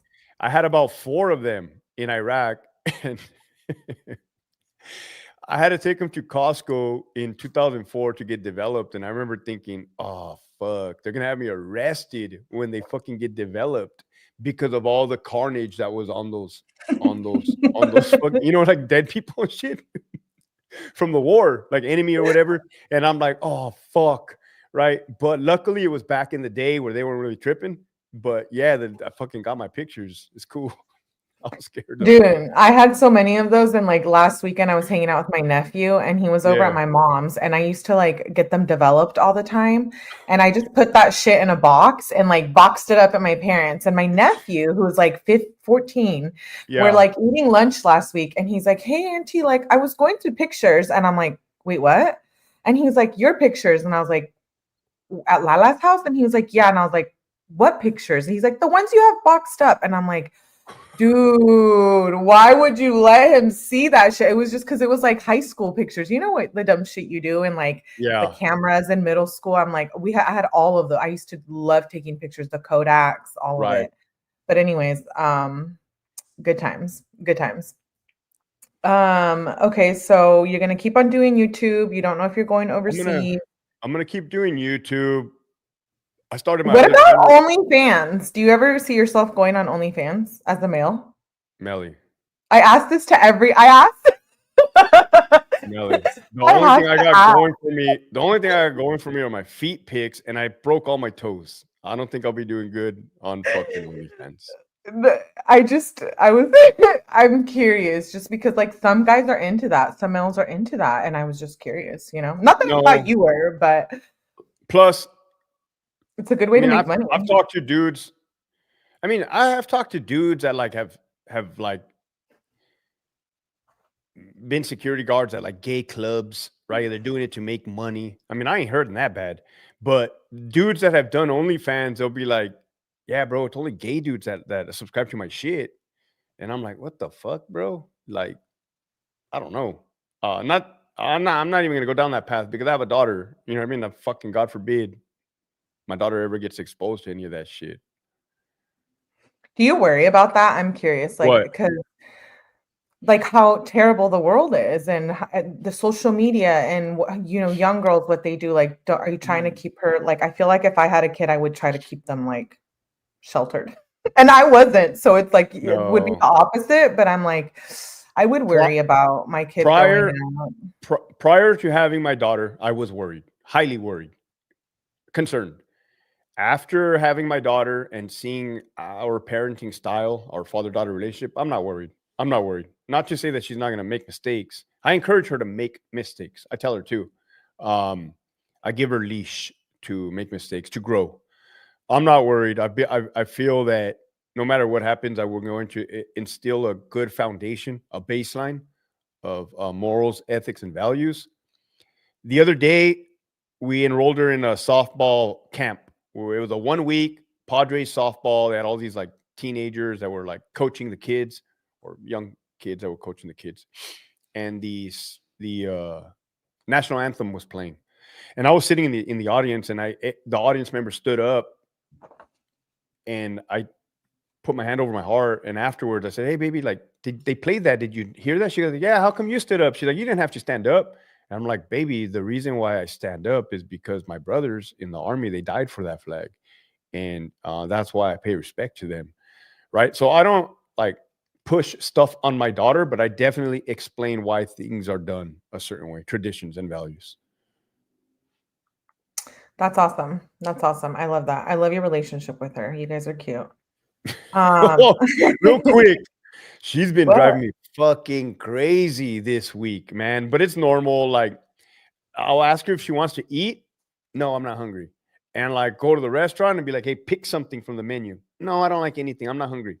And literally like fucking 30 minutes later, Dad, I'm starving. I'm starving. And I'm like, no, absolutely not. I gave you the opportunity to eat and you didn't eat. So it's just been a whole bunch of that. But I guess I used to do that as a kid too. So she's being a little indecisive. She's sick of your shit, probably. She's just like, whatever. I'm not hungry right now. I'll be hungry later. She's definitely assuming a role. She's definitely assuming a role. The other day she came over to my apartment. It was kind of a mess by the front door. She's like, Dad, you ever think maybe you should clean up a little bit? She said that? That's hilarious. So I bet you were like, what the hell is going on? Got me off guard. I feel like she thinks she has to take care of me because I don't live at home. So like her daddy's on her own. And so like she's as a women are nurturers. So I feel like she's already developing her nurturing side. Oh, that's because I could cute. catch her. Yeah, I catch her doing these little moments where she's like, what did she say today? Daddy, do you ever eat healthy? Yeah, why? Because you never give me any healthy food. I said, hell no. Hell no. I said, I offer you fucking food. And then I asked, my ex, she's like, well, she wants you to make her homemade food instead of taking her out to the restaurant. I'm like, yeah, but if I cook her something, she better eat it because I'm going to get pissed if I cook it and she doesn't eat it. That's hilarious. Yeah. How old is she? She'll be 7 soon. 7. In less than a month. Nice. It's the best thing that ever happened to me. It gave me purpose. And I was thinking the other day, for a man like me, my personality, or it should be any man in general, having a child is the best thing because the sole purpose of a man is to provide and to protect. And nothing better than like a little precious like child to be given that responsibility. That's amazing because I'm super close to my dad. So I love that. I think you and her would have a close relationship. So I love my dad. I would do anything for him. I'm obsessed. It's kind of wild because when I was growing up, I was like, oh, I want to move out away. I want to move out of the house, do my own thing, be a drunk party girl, like whatever I was doing at the fucking time. And now I'm like, I want to go back. Like, that's you know what I mean? Like, I'm expecting it. I'm expecting her to go through her phases. Like I'm expecting it. I don't know how I'm going to handle it, but I'm expecting it. That's awesome. That's awesome. Wow, I could talk to you all night. So many questions. You're a very interesting person. And I appreciate so much that you came on my show tonight, Hector. For the first Yeah, I like time. You it. should come back. You should For come sure. back. You asked me questions that had never really been asked before. So like, yeah, it's cool. That's what I always like is like sharing new things because I don't want to sound like a broken record.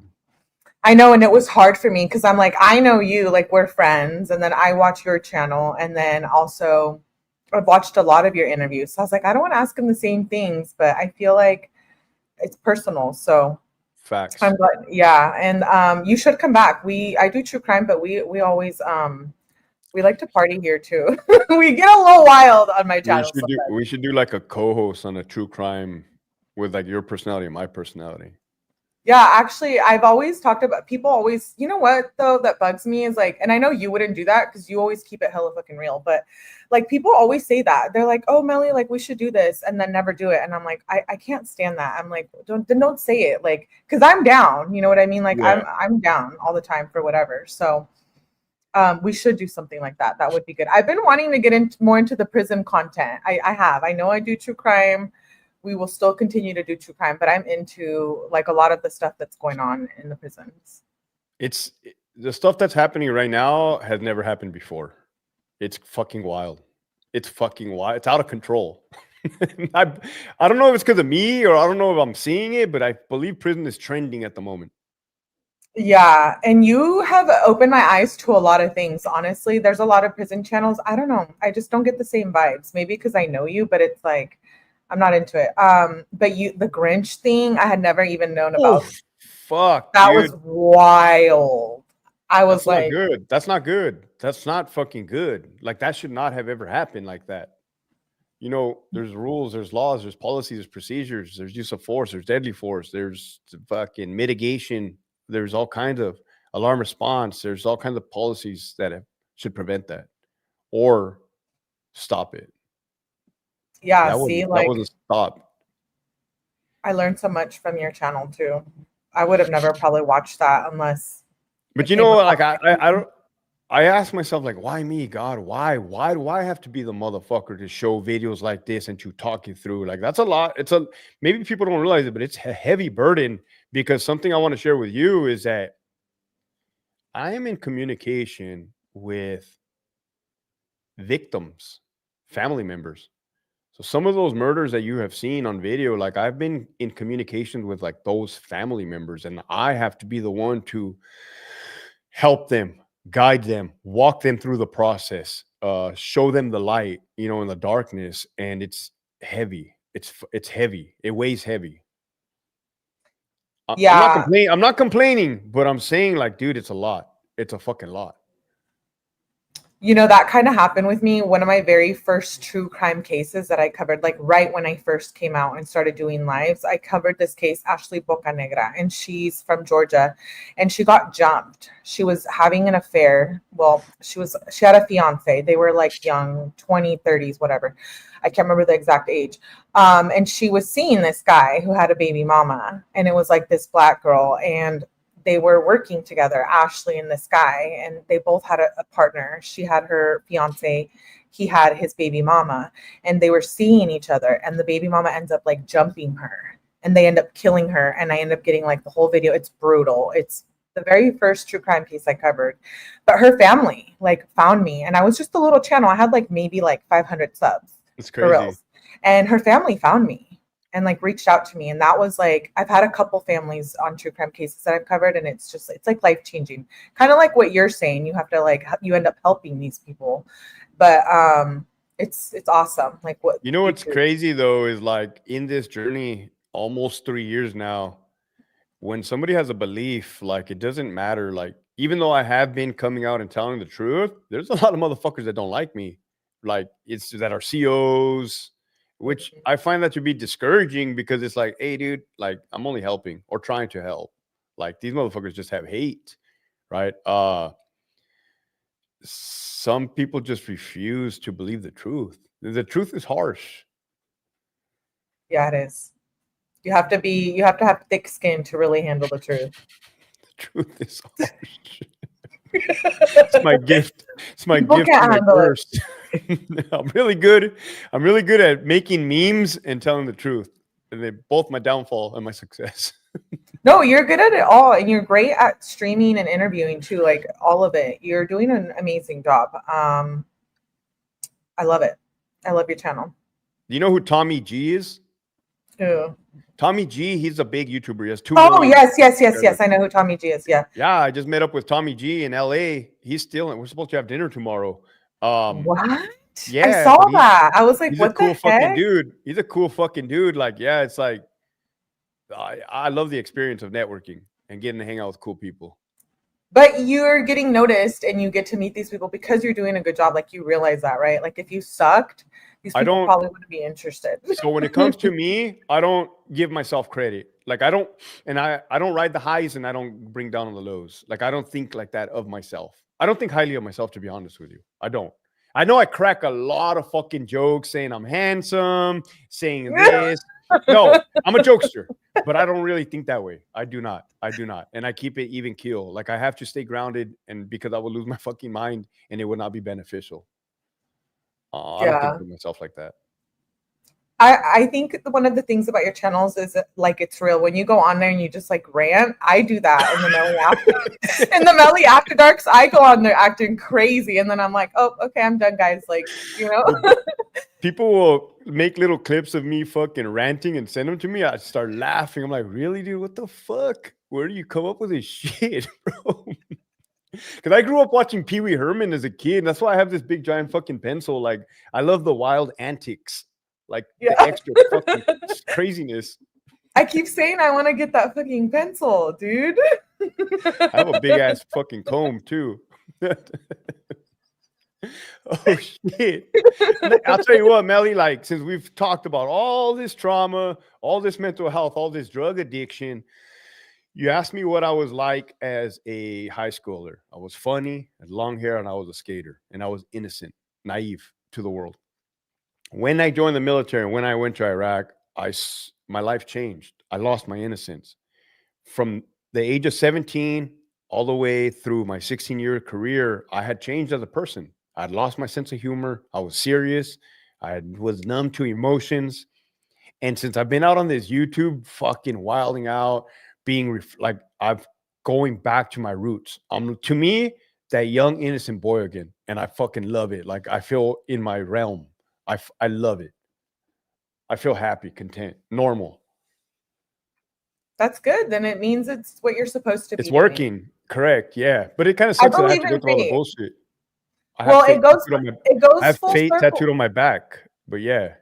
It goes full circle. I think back to the moment when we were talking about earlier, when you're out there in Iraq and you're like, wow, all these people are dying and I'm seeing death, but I'm avoiding it. Or death is avoiding me. And it's like, wait, so you go full circle and like, here you are doing what you're probably meant to be doing, which is my purpose. Exactly. Your purpose. But I'll tell you what, I did not like going through what I was going through. Not one fucking bit. It sucked. It fucking sucked bad. But I see why I had to go through it now. I mean, I took on the CDCR. That's a big fucking corrupt entity. That is a monster. That is a beast. That is a machine. That's why the old school convicts, the inmates, they respect me because they realize the monster, the machine that CDCR is. And I fucking stood up against it. It's wild. I can't even believe it. and then in your emails, I'm like, they're not the brightest though, so I can't give myself too credit. They're a bunch of fucking idiots, to tell you the truth. And that is one of the reasons why I felt so emboldened and so confident and able to do what I did. I'm like, you know what? And it's in Sun Tzu, The Art of War.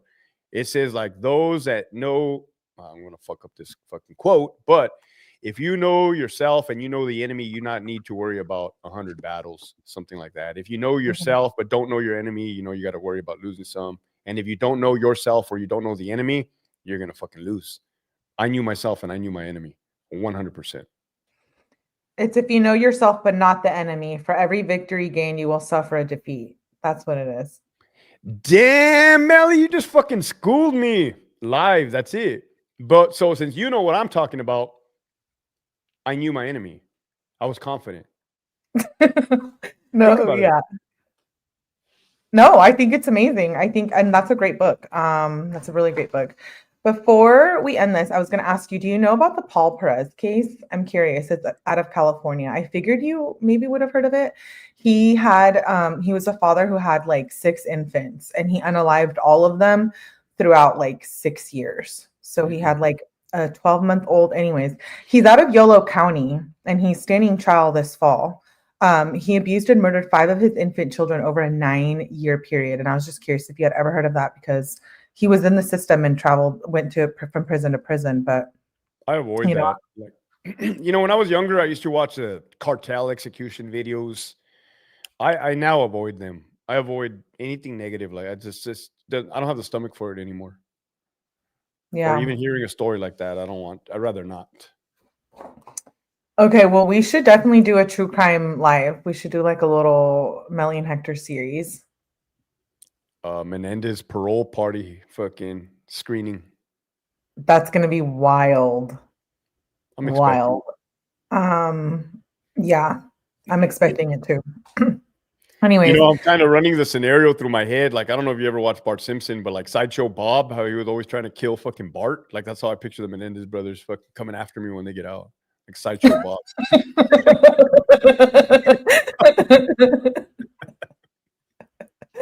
I think it's gonna be everywhere when they come out. It's already a big thing. It's already huge. I'm definitely into the Epstein stuff too, though. I really am. I'm down. Okay. Well, we'll get into it. Well, you've been on here for almost 2 hours. Fuck yeah. 2 hours, solid interview. Solid interview. I don't even call it an interview because you're like my friend. So I feel, I'm like, is it an interview? We're just we're friends. But yeah, do you have anything else you want to say before we end this live? Nah, thank you for the opportunity. Like, you ever need any help on this YouTube stuff? You already know. Oh yeah. You already know. Like, it's cool. Keep coming back here too. We have a lot of fun here. Yeah, and I definitely want to continue to have you on here and do more interviews type stuff, and then true crime. We should definitely get into that. For sure. All right. Well, thank you for coming on here. I appreciate you. I don't want to keep you too long because I know you probably are going to see your daughter. Bedtime because I'm an old man. No, I see her tomorrow morning. Oh, okay. You go to bed this early? Yeah, Melly, I wake up early and I go to bed early. Because you go to the gym at like 3 a.m. No, it's because you go to the gym at like 3 a.m. Yeah, well, I get up early, work early, drink coffee early, work out. Routine. And then you're going to see your daughter tomorrow? Yep, mandatory. I thought you were going to dinner tomorrow. Fuck, I got to hit up. I'm going to hit him up. Well, I'm going to see my daughter in the morning, and this dude wanted to have dinner, so LA is only a 2-hour drive. Okay, well, we should hang out. I hate traffic and I hate driving. You're only a few hours away from me, too. We should actually do a live in person. We might have to do that since you're not going overseas. Well, I do have that studio in downtown San Diego. That'd be fucking cool. You roll through. Oh, yeah. I'm so down. Let's talk. Yeah. Let's talk. I'm down for this. Sounds good. Okay, well, thank you for coming on. I appreciate you. And I'll see you again. I'll hit you up after, but definitely come back, please. We all love you. Man. Thank you. Likewise. All right. Okay. Cool. Bye. Have a good night. Bye. You too. Do you guys love? You guys in love? It's okay if you are. Yeah. That was a good interview. I really enjoy having Hector on here. I'm reading your guys' comments. I'm sorry I wasn't reading them too much throughout. Good one. Yeah. Yeah, you guys all go sub. That was awesome. I really like Hector. He's a cool guy. He has a lot of good experience. Thank you, Laura. Thank you. That was like the first, he's a real one, solid guy. Yeah, no, I definitely. That's why I was like, we're friends, but I was like, okay, I wanted to be very particular about who I brought on here. Cause like the drama, I'm like, you guys know, if you know, if you've been around, we'll talk about it on a Millie After Dark after this, but if you know, you know. So I'm really happy that Hector was like my first person on here. That's an actual like creator too. So anyways, thank you for being here. I hope you guys enjoyed that. I'm going to get him back on here next time. We should get him back on here for a Millie After Dark. The crazy ones. Because I'm pretty sure I can add a guest on those. So I'm going to have to tell him one time, like, pop into a Melly After Dark to see what he thinks. You want him in your corner? Yeah. Yeah. Yeah. You guys want to hear about me. You guys hear about me all the time. I think it was like the whole getting used to again being back on this format because I'm so used to the verticals. But we're gonna end this live. Thank you to Hector for coming up. Go follow him at that prison guard, Hector Bravo. I don't think I need to tell you guys. You guys already know. He does a lot of fun stuff too. I mean, like I said, he does a lot of prison content. He has a really good channel and he has lots of good interviews with people. Go watch his Vlad interviews. He was on there like a year ago. He was on there 9 days ago. He did one with Sean Atwood, I believe I saw. He did one with Soft White Underbelly. Go watch that. I think I've watched like most of his interviews. I can't remember some of the other ones, but definitely go watch him. Oh yeah, and he has his channel, The Prison Guard, that Prison Guard, and then he has Hector Unhinged, which I'm kind of jelly about with the name. It should have been Melly Unhinged. That's a great name. Anyways, make sure you go check him out. I appreciate you guys. I'll see you on the next live. We'll do a Melly After Dark. Make sure you subscribe, turn on your notifications. We'll have Hector on. Thank you for being here, and I'll see you guys on the next one. Bye.